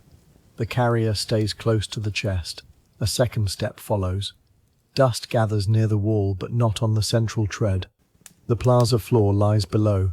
The instrument remains wrapped, protected through the descent. The correct place is somewhere near the edge of the gathering area, not at a dramatic center unsupported by the surviving plan. At the bottom, the adult turns along the curve rather than crossing the open floor. The carrier passes close to the inner wall, where the path is clear. The circular shape removes sharp corners, but does not remove the need to watch every step. The amphitheater temple complex has been described as a prominent building in the lower part of Caral, linked with the largest sunken circular plaza at the site. The 32 flutes were recovered near this complex, and a separate set of cornets was found nearby. Those finds show more than one type of wind instrument. They do not tell us whether flute and cornet sounded together. The adult reaches a low place near a wall and sets down the carrier. The cord is loosened. The cotton wrapping opens one fold at a time. Bone catches the remaining daylight. The incised surface is inspected again for dust. A small fiber remains at the edge and is removed. The historical question is now close to its answer. What can a cache of flutes tell us about a gathering at Caral? It can tell us that people made complex instruments, decorated them, kept many together, and placed them near major public architecture. It is enough to let music enter the space. It does not allow the lost tune to return. The adult lifts the flute by its middle and waits for space to breathe across it. The first breath is not a performance. It is a test directed across the opening, gentle enough to confirm that the edge responds. A low tone forms, wavers, and stops. No pitch can be assigned with confidence. The acoustic study published by the Caral Project explored possible sounds from the instruments, but an excavated flute's present condition and a replica's behavior cannot recover ancient tuning practice in full. The safest statement is that these were playable transverse flutes capable of producing more than one sound. The adult turns the instrument slightly and tries again. The tone steadies. Air moves across bone, enters the tube, and returns as vibration. The lowered plaza holds the sound for a brief moment before it thins into open air. No crowd reaction is invented. People elsewhere in the space continue settling. A footstep sounds from the stair. Cloth moves against stone. The flute is lowered. The test has achieved its purpose. The opening is clear. The instrument responds. The adult checks the wrapping and leaves it folded beneath the carrier so the flute can be set down safely if needed. The next task is placement. The adult must remain where the instrument will not be struck by someone passing, and where a later breath can enter the space without forcing the body into the center. A small shift along the curve provides that place. The adult settles near the curved wall. The flute rests across the lap, held above the dusty floor. One knee rises slightly beneath the wrapper, making a steadier shelf while feet continue to pass nearby. A second person carrying another wrapped tube takes a place farther along, but no claim is made that every member of the excavated set is present. Collective musical practice is plausible from the number and grouping of instruments. A complete 32-part ensemble is not established. The gathering suggests company without counting performers. The designs on the bone remain visible to the holder. Pelican and condor bones connect sea and high sky through material, but assigning symbolic meaning to that pairing would go beyond the evidence. The birds can be named as raw material. Their spiritual significance, if any, is unknown. The adult traces no image with a finger. oil and dust from hands could collect in the incisions. Instead, the flute is turned by the undecorated section. Across the plaza, the stair now carries fewer people. The lowered floor changes the view outward. The rim sits above the adult's eye line, and the surrounding architecture encloses part of the horizon. The gathering's purpose remains unspecified. Public architecture and ritual deposits support ceremonial activity at Caral, but exact words, gods, and sequence are not available. Later Andean religion cannot be projected backward. The flute waits, preparation has ended. The next action will be one controlled breath when the group is ready. A signal may have existed, but none survives to be named. The adult watches movement in the plaza and recognizes a pause. Other bodies become still enough that a sound will not be lost beneath footsteps. The flute rises. One hand balances the far end. The other supports the middle near the openings. The tube is turned until the blowing edge meets the breath. The note begins softly. It is not named. It is not written in a scale. It occupies the lowered space and returns from stone and plaster in a way the adult knows through practice rather than measurement. Another breath follows after silence. Whether a second flute answers is left unclear. The archaeological evidence permits group music, but does not preserve this exchange. The adult's ordinary goal has been met. The instrument was prepared, carried down without damage, placed safely, and made ready to sound. The result is not spectacle. It is reliable function. The tone fades. The flute remains near the lips for one moment, then lowers. Breath leaves the body more quietly than it entered the instrument. Around the plaza, the architecture holds people below the terrace line. The public building above and behind them has survived in altered form. The tune has not. What remains for us is bone, placement, number, decoration, and the fact that people once chose to make air audible here. The adult checks the flute after sounding it. Moisture near the blowing edge is wiped with the cloth. The action is practical and low stakes. Bone kept clean is bone kept usable. The lowered plaza does not become a theatre in the modern sense. The label Amphitheatre Temple describes an architectural resemblance and current archaeological naming. It should not supply a familiar program of staged entertainment. Gatherings may have included ritual, social, and musical activity, but their exact arrangement remains open. The adult rests the flute across the folded wrapper. The carrier cord is moved aside so it cannot catch the instrument when lifted. A few more notes may sound during the gathering. None can be transcribed now. Instead, it stays with the repeated care surrounding each use. Raise, breathe, lower, wipe, protect. This care joins music to craft. The instrument had to be shaped from bird bone, openings made, surfaces incised, and edges finished. Skilled manufacture preceded skilled breath. The 32 flutes are evidence of both. The adult listens as another tone moves across the plaza from a different position. No performer is named. The sound is described only as a tone because any melody would be invented. The bone tube remains still beneath the adult's hand. The gathering continues without new facts. The flute returns toward the place prepared for it. The light at the rim has thinned. People near the stair begin to rise in small groups. The adult waits rather than carrying the flute through moving feet. The instrument is wrapped again. Cotton folds around the carved surface. The carrier receives it lengthwise, with no tool placed beside it. The cord is tied just firmly enough to prevent tilting. The surviving objects cannot tell whether the flutes were everyday instruments, restricted objects, offerings, or all of these at different moments. Their archaeological context and quantity invite interpretation, but the precise life history of each tube is not complete. The adult's behavior remains a careful possibility based on fragility and use. Anyone responsible for a thin bone instrument would have reason to protect it from stone. That practical motive is enough. The plaza slowly empties. Footsteps on the stair produce short, separated sounds. The adult watches until the path is clear. At last, the carrier is lifted. One hand holds the base, the other takes the cord. The ascent will be slower than the descent because people ahead pause near the rim. The adult steps onto the first stair. The flute remains silent inside its cloth. Below, the circular floor keeps the last traces of movement. No final ceremony is announced. The gathering simply passes from use to putting away. Halfway up, the adult stops while someone crosses above.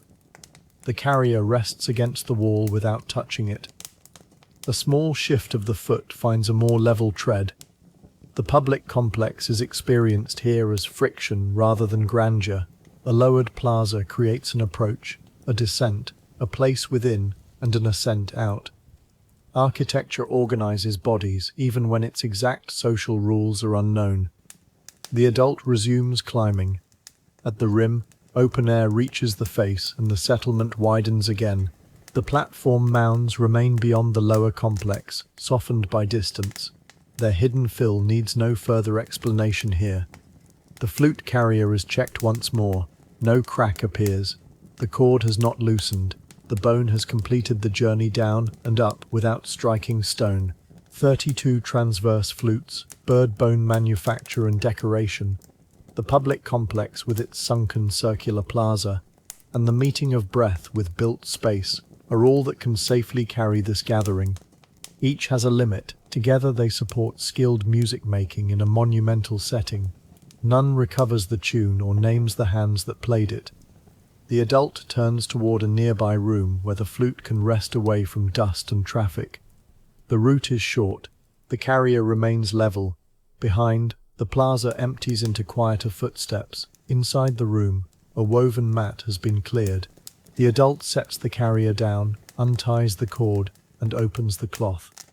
The flute is inspected under softer light. The wrapper is turned over as well, because grit trapped in cloth could undo the care taken on the walk. A narrow line on the bone is part of the natural material, not a crack. The adult turns it and checks the edge. Everything remains sound. Storage is another uncertain area. The excavated cache shows that many flutes were placed together in a particular context, but it does not describe routine storage before deposition. No rack, named chest, or official keeper survives in the evidence. The instrument rests in its wrapper on a clean mat. The adult wipes the exterior once. No oil, pigment, or treatment is added without evidence. Dust is removed, and the tube is left dry.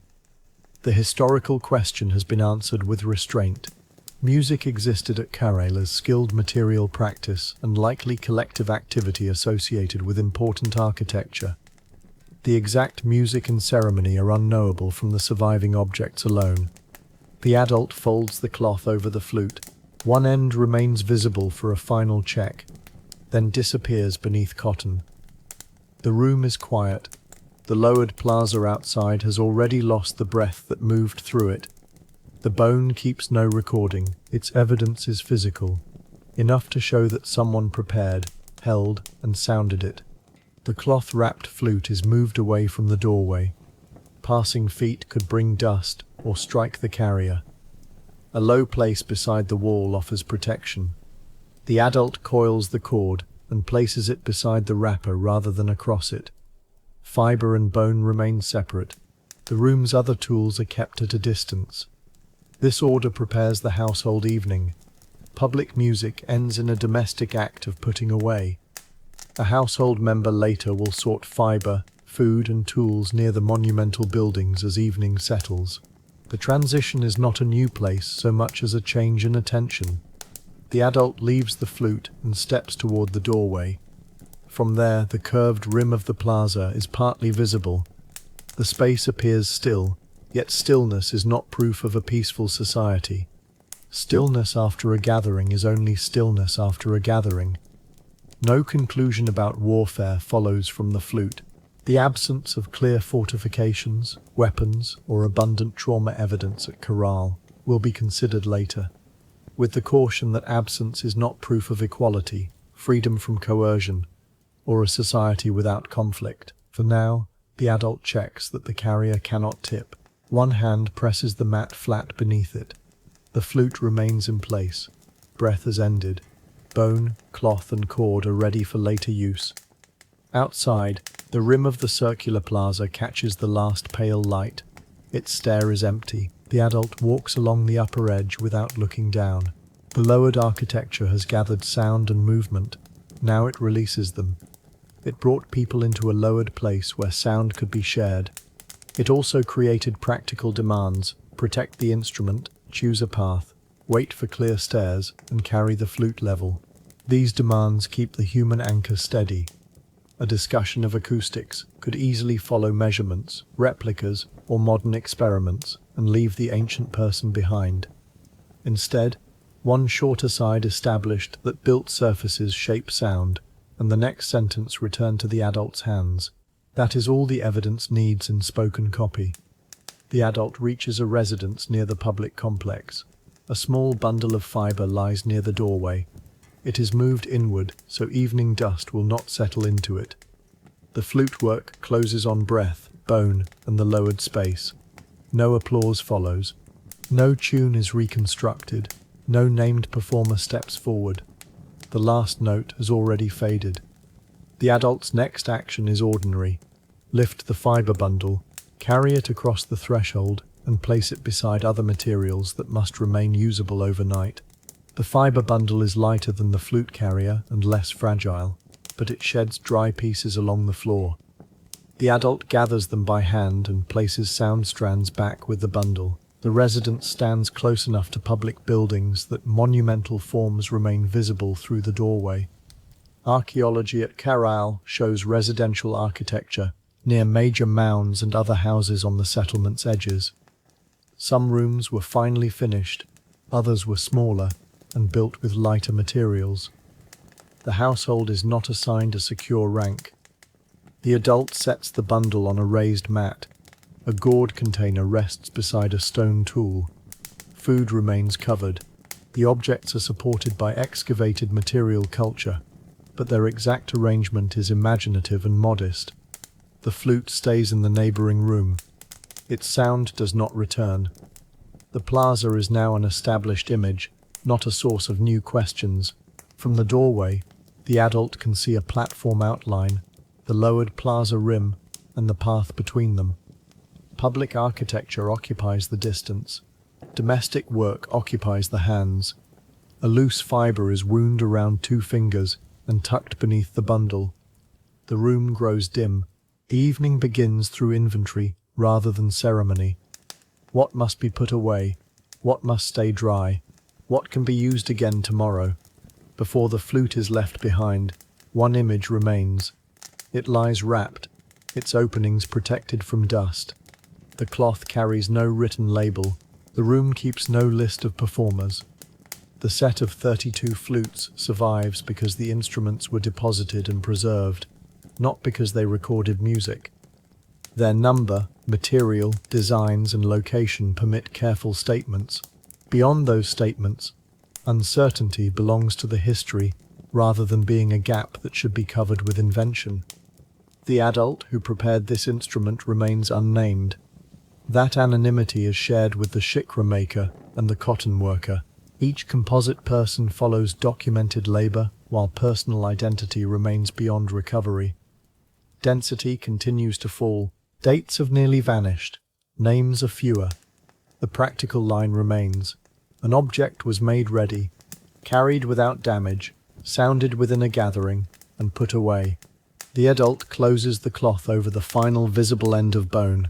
The hand rests briefly on the wrapper, confirming that the tube has not rolled. Outside, the plaza holds no sound.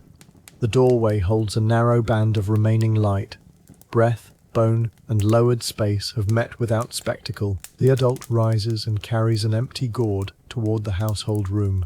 A small amount of food will be moved from a larger basket, enough for the evening and no more.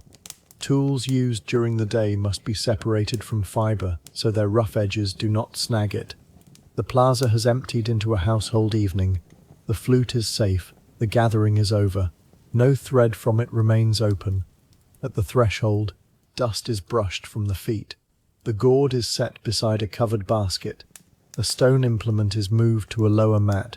Fibre stays above it. The monumental spaces outside settle into darkness one surface at a time. The platform mound becomes an outline. The circular plaza disappears below its rim. The residence retains the last visible objects because they are close to the doorway. The new ordinary goal is quiet. Keep a small domestic inventory usable through dust and repeated work. Food must remain covered. Fibre must stay dry and untangled. Tools must be placed where they will not damage other things. A hearth must be left safe. The adult begins with the nearest bundle. Both hands lift it from the floor. Breath has left the flute, and the flute has left the plaza. The lowered space remains behind the adult, shaped by stone and plaster but emptied of the gathering's movement. No final theory is needed. Bone survives. A tune does not. Architecture survives. The exact order of bodies within it does not. Skilled making is visible. Personal names are not. The adult carries a fibre bundle deeper into the residence and sets it where evening air can pass without driving dust through it. The hands release the weight. Sound has become storage. Public space has become a doorway view. The household member now remains near the residence through an ordinary evening, keeping direct finds separate from careful inference. The circular plaza can hold only the fading memory of a tone, not a recovered melody. The wrapped flute rests out of the path. A loose strand on the fibre bundle is tucked inward, so it will not trail across the floor. The adult checks the doorway, then turns toward the hearth, where the remaining coals need attention before anything else is put away. Behind the shoulder, the last strip of plaza light narrows and disappears. The household member kneels beside a low hearth and draws the remaining fuel inward. Fireplaces and hearths are documented in Caral's residences and public buildings, though this small evening arrangement is reconstructed rather than copied from one excavated floor.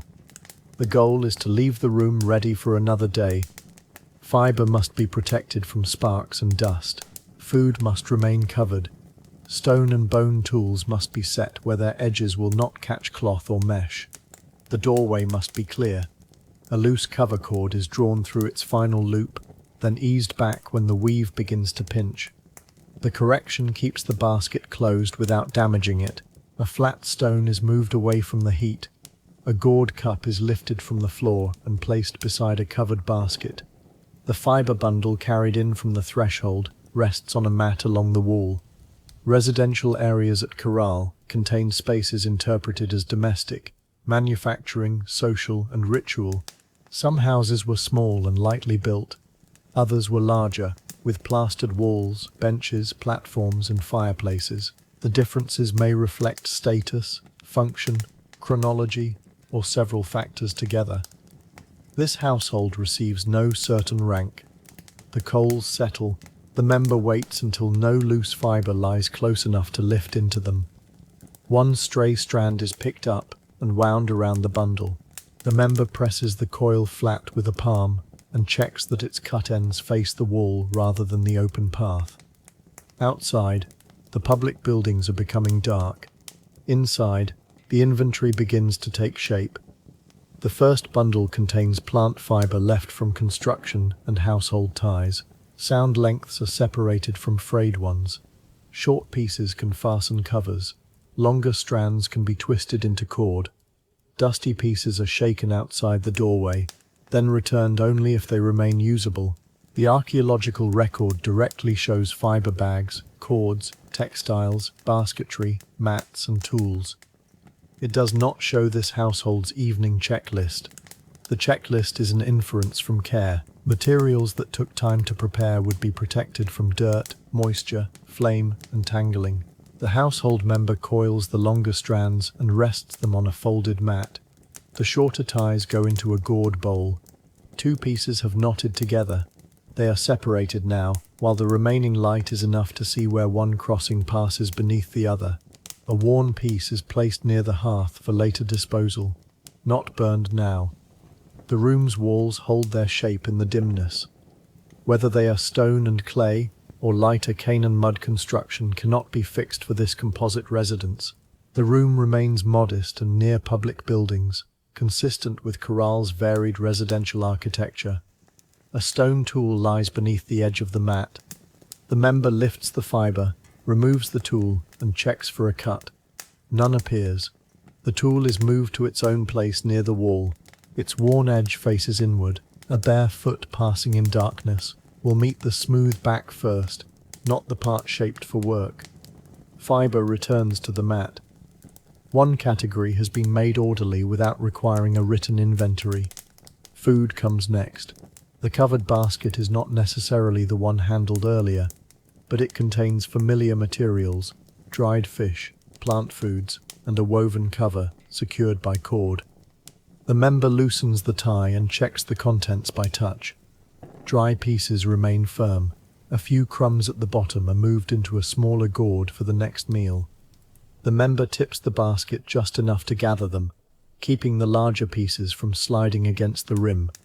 The cover is replaced before dust can settle. Marine remains at Caral show that fish reached this inland settlement in substantial quantities. Plant remains show cultivated and gathered foods. Archaeology can identify species and contexts.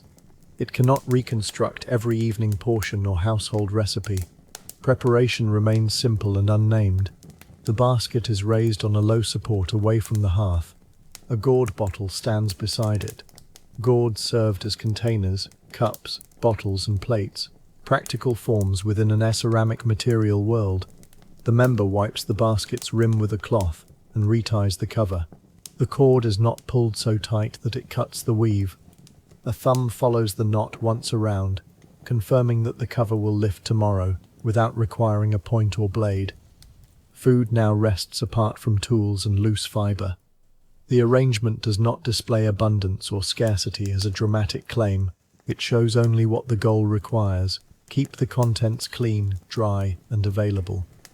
The member turns toward the tools gathered near the doorway. A hammerstone, a bone point, and a smoother occupy the lower mat. These tool types are consistent with Caral's documented construction and craft equipment. Their exact grouping in one household is plausible staging. The member examines the bone point first.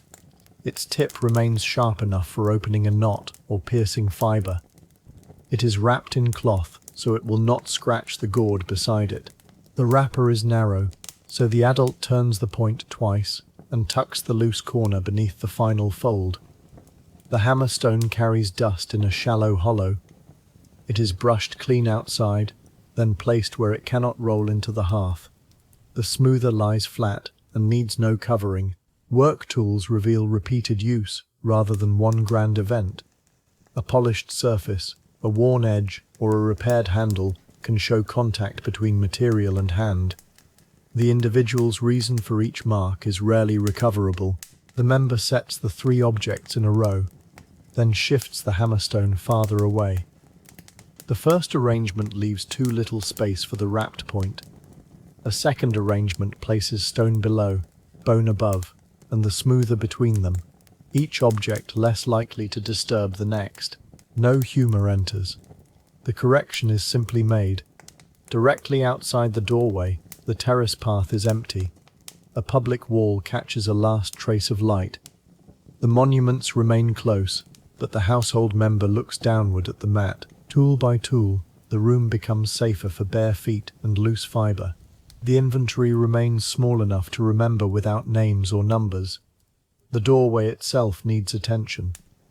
Dust has gathered along the threshold, and several dry stems lie where feet will catch them in the morning. The member sweeps them aside with a small bundle of fibre.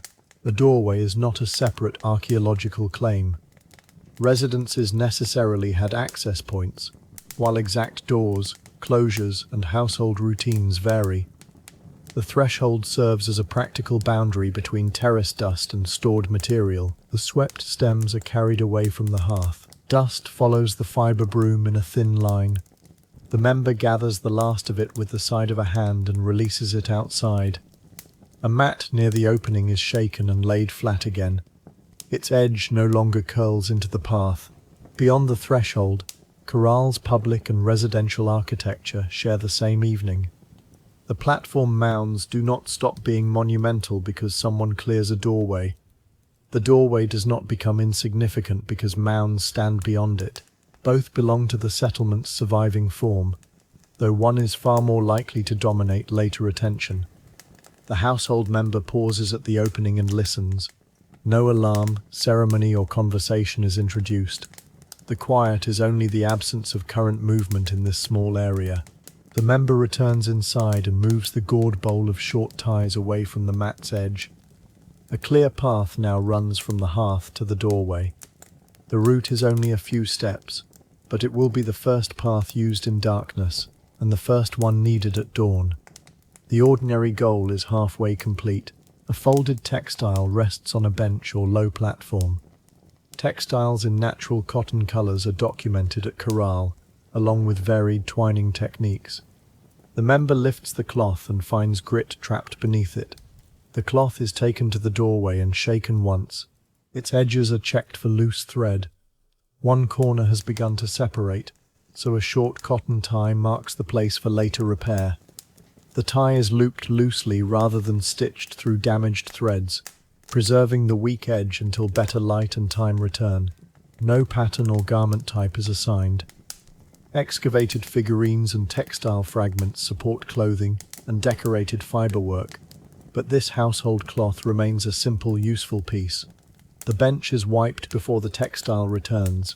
The marked corner is folded inward, so it will not catch during the night. A loose thread ball is familiar from the cotton work, and a similar ball sits with the household's fiber tools. It is not used now. Fiber, textiles, containers, food remains, and tools all belong to the material life of Caral's residences, which hosted more than sleeping. Making, storing, eating, social activity, and ritual traces could share connected spaces. The member places the textile farther from the wall, where falling dust would collect along the edge. The adjustment is small. It keeps the folded weight from dragging on the marked corner and leaves the loose thread where it can be found without unfolding everything. The hearth gives less light. The room's inventory has become a set of familiar shapes: basket, gourd, fiber, cloth, stone, bone. The member returns to the hearth and spreads the coals so they will cool evenly. A small ember remains near the center. Fuel is moved away rather than added. Some Caral fireplaces had special ducts and ceremonial associations, especially in public architecture. This household hearth is not given such a feature without evidence.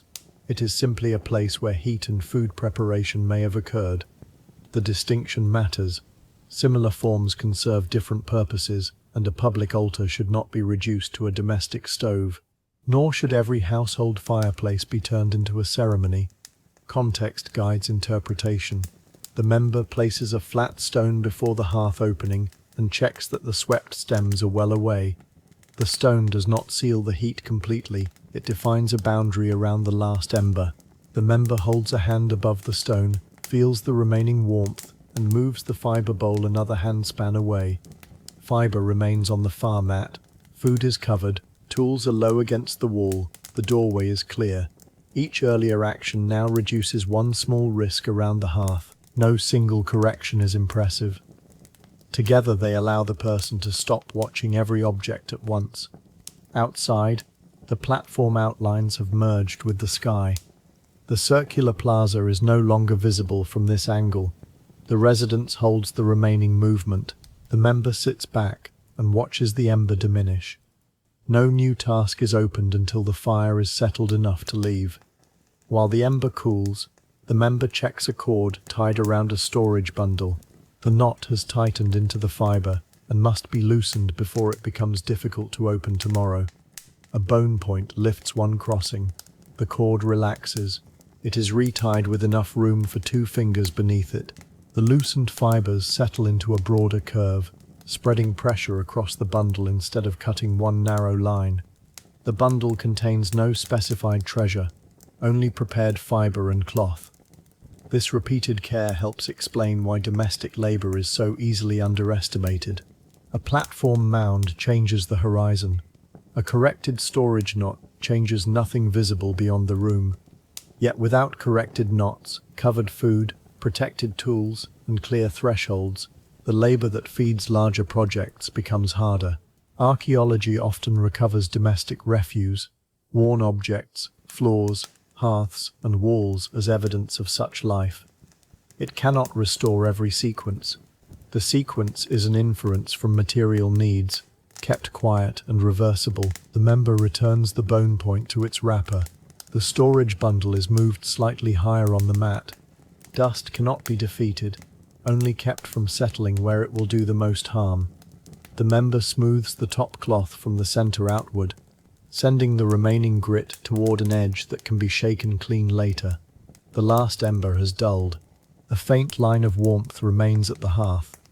The member's hands rest on the knees for a moment. The room is not empty, it is ordered. A careful absence remains to be considered. Reports about Caral often note the lack of clear fortifications, obvious weapon assemblages, and abundant evidence of violent trauma at the site. The Caral project has used this pattern to emphasize religion and exchange rather than warfare. That evidence does not prove that the society was peaceful, equal, or free of coercion. Fortifications may not have been needed in every setting. Weapons can be made from materials or forms difficult to identify. Conflict can leave uneven traces. Organized labor itself may have included obligations that cannot be reconstructed from architecture alone. The household member does not stand as evidence for social harmony. The room shows care, work, and material knowledge. Its covered basket and ordered tools cannot answer questions about consent, authority, or the distribution of labor beyond this doorway. It does not reveal whether every person shared benefits or chose every task freely. This caution prevents a quiet evening from becoming a false political conclusion. Stillness in one residence is not proof about an entire society. The member lifts the covered fish basket and checks the support beneath it. The support remains firm. The basket returns to the same place. The adult steadies it for a breath, then removes both hands only after the support stops shifting beneath the weight. No weapon is introduced merely to balance the uncertainty. Absence must remain absence, neither certainty of peace nor permission to invent violence. The hearth is now dark enough to leave. The member places the final loose tie in the gourd bowl. The room is inspected from the doorway. Fibre lies far from the hearth. Food is covered. Tools remain wrapped or flat. The mat edge no longer curls. A clear path crosses the floor. The household member notices that the gourd bottle stands too close to the basket support. A foot in darkness could strike it. The bottle is moved toward the wall. Its rounded base finds a shallow hollow in the floor, and the member turns the narrow side away from the walking path. The practical result approaches through small corrections. Morning will not announce that the bottle survived the night. It will simply be there when a hand reaches for it. Nothing dramatic has been prevented. The inventory will simply be usable in the morning. Public architecture beyond the doorway has survived, because stone, earth, plaster, and buried fill endured in the dry valley. Domestic objects survived unevenly. Organic materials sometimes remained in protected deposits, while daily arrangements disappeared. The contrast is not between important monuments and unimportant households. The monuments depended on household labor, food, fiber, tools, and rest. The households existed within a society that invested heavily in public building. Each scale gives the other context. The member touches the marked corner of the textile, confirming that the repair tie remains visible. Tomorrow's first task is known but not urgent tonight. The doorway frames only darkness and the low outline of a wall. The member turns back into the room, where every object is now in a deliberate place. A final check begins at the hearth and moves outward. The flat boundary stone is cool enough to touch. The fiber mat is dry. The food cover remains tight. The bone point cannot roll from its wrapper. The member does not count objects aloud. No writing system or administrative device is needed for this domestic inventory. Memory follows location. Ties in the gourd, cord on the mat, tools below, food raised, cloth folded. The order can be rehearsed with a glance, each place cueing the next without a spoken count. A possible knotted recording object from Caral has received much attention, but its function and relationship to later quippy traditions are uncertain.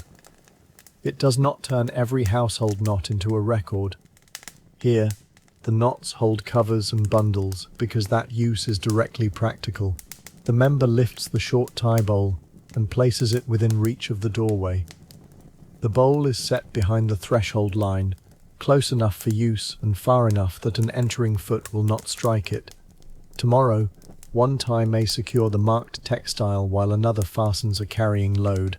Their future uses remain ordinary. The evening's question is answered. What does daily life near monumental buildings look like when evidence is kept honest? It looks like a range of supported materials and spaces joined by cautious inference. Residences, hearths, fibre, containers, food, tools, storage, and repeated maintenance. The member sits near the doorway. The goal has been achieved. Nothing in the room needs immediate correction. The public buildings outside are older than any surviving name attached to their makers. The household member is anonymous as well. That anonymity should not flatten the person into a symbol. Hands cleaned the threshold. Hands retied the storage cord. Hands kept a bone point from cutting cloth and a spark from reaching fibre. These actions required judgment at each step. The useful result is not a monument. It is a room in which tomorrow's first movement can happen without searching, spilling, or stepping on a tool. 5 millennia later, monumental outlines make Caral visible across time. Domestic labour survives more quietly in floors, refuse, worn tools, hearths, containers, and fragments of fibre. Archaeology recovers portions. Narrative can connect them only when it labels the connection as inference. The member leans against the wall beside the doorway. The last warmth from the hearth no longer reaches this spot. The fibre bundle holds its shape in darkness. Near it, the covered basket and wrapped point remain separate, their distance preserving both food and cloth through the quiet hours. No moral is added, the contrast can remain material. A platform mound stands, a household arrangement vanishes. Both were made by people whose names are gone. The marked textile rests folded. The covered fish basket remains raised. The gourd bottle is safe against the wall. The path to the doorway is clear. The room has settled because the work is finished, not because history has become peaceful or simple. The household member rises once more to close the evening. A woven screen or cloth is drawn partly across the doorway as plausible shelter from drifting dust, without assigning a specific excavated door form. Air still passes. The opening narrows. The public wall outside disappears from view. No fresh disturbance reaches the room. The adult checks the doorway once more, then looks back across established shapes: stone, fibre, net, breath, hearth, and threshold. Each has completed its action. Stone entered a hidden bag. Cotton became thread and repaired mesh. Breath crossed bone in the lowered space. Hearth and doorway were left safe. The temporary repair marker on the textile remains visible from the mat. The covered fish basket stays raised. The gourd bottle is secure against the wall. No object lies where it should not, and no tool remains in the path. Caral continued to develop, rebuild, and change for centuries, though those centuries remain outside the doorway tonight. One ordinary evening is enough for these hands. The screen rests against the opening. The member returns to the wall and lowers into a seated position. Outside, the monuments hold darkness. Inside, domestic order keeps the next day ready. Stone is stable inside the platform. Fibre is coiled along the wall. Food and tools are separated. The doorway remains clear. Across the settlement, the day's large places and small rooms settle beneath the same darkening sky. The hidden shicra bears its load, where no visitor was meant to see it.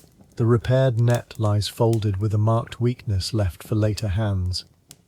The flute rests inside cloth after its careful passage through the lowered plaza. The household inventory keeps its modest order beside a dark hearth. The comparison with Egypt no longer needs repeating. Its answer is already held in stone, fibre, dates, and the long sequence of rebuilding. Different societies made different monuments, and the work at Caral began early enough that some of it preceded the completion of Khufu's Great Pyramid. The household member lowers one hand from the doorway. No object asks to be explained again. The covered basket, the fibre bundle, the wrapped point, and the folded cloth remain where they were placed. For a little while, the room is still visible as low shapes. Then the wall, the mat, and the darker opening of the doorway begin to share one shade. The household member lowers the head and leaves both hands open in the lap. No tool is held. No cord needs pulling. The covered basket, fibre bundle, folded cloth, and low tools remain where they were placed. The hearth offers no new light. The doorway carries no new movement. Beyond it, stonework and the rim of the lowered plaza have become indistinct.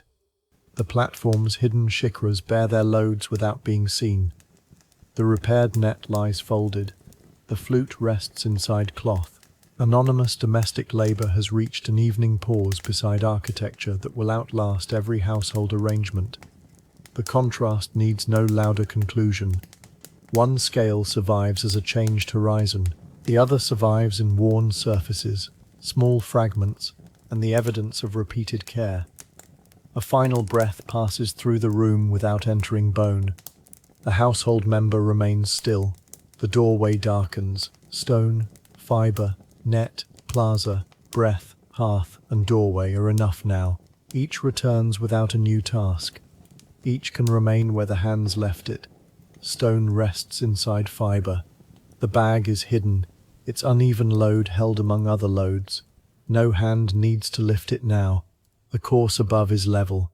Dust lies quietly between the crossings, and the platform keeps the weight where it was placed. The rough strand no longer catches a fingertip. The loop lies folded within the fill. Stone presses against stone, and the woven shape gives without opening.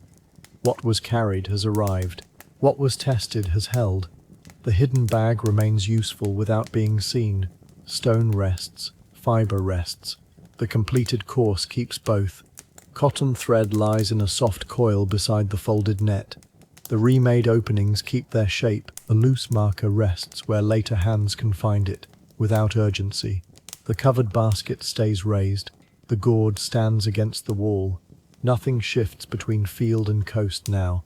The long route has narrowed to fibre beside mesh, food beneath a cover, and a knot already checked.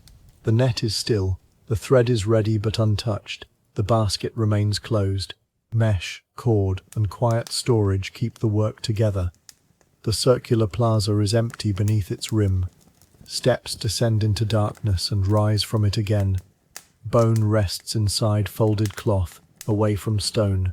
No tune returns, only the familiar shape of breath crossing an opening, then fading within the lowered space. The flute needs no other note. The wrapper stays closed, and the careful path through the plaza is finished. Breath has passed. Bone is protected. The lowered floor holds no movement. The rim, the steps, and the wrapped instrument remain in place. The hearth is dark.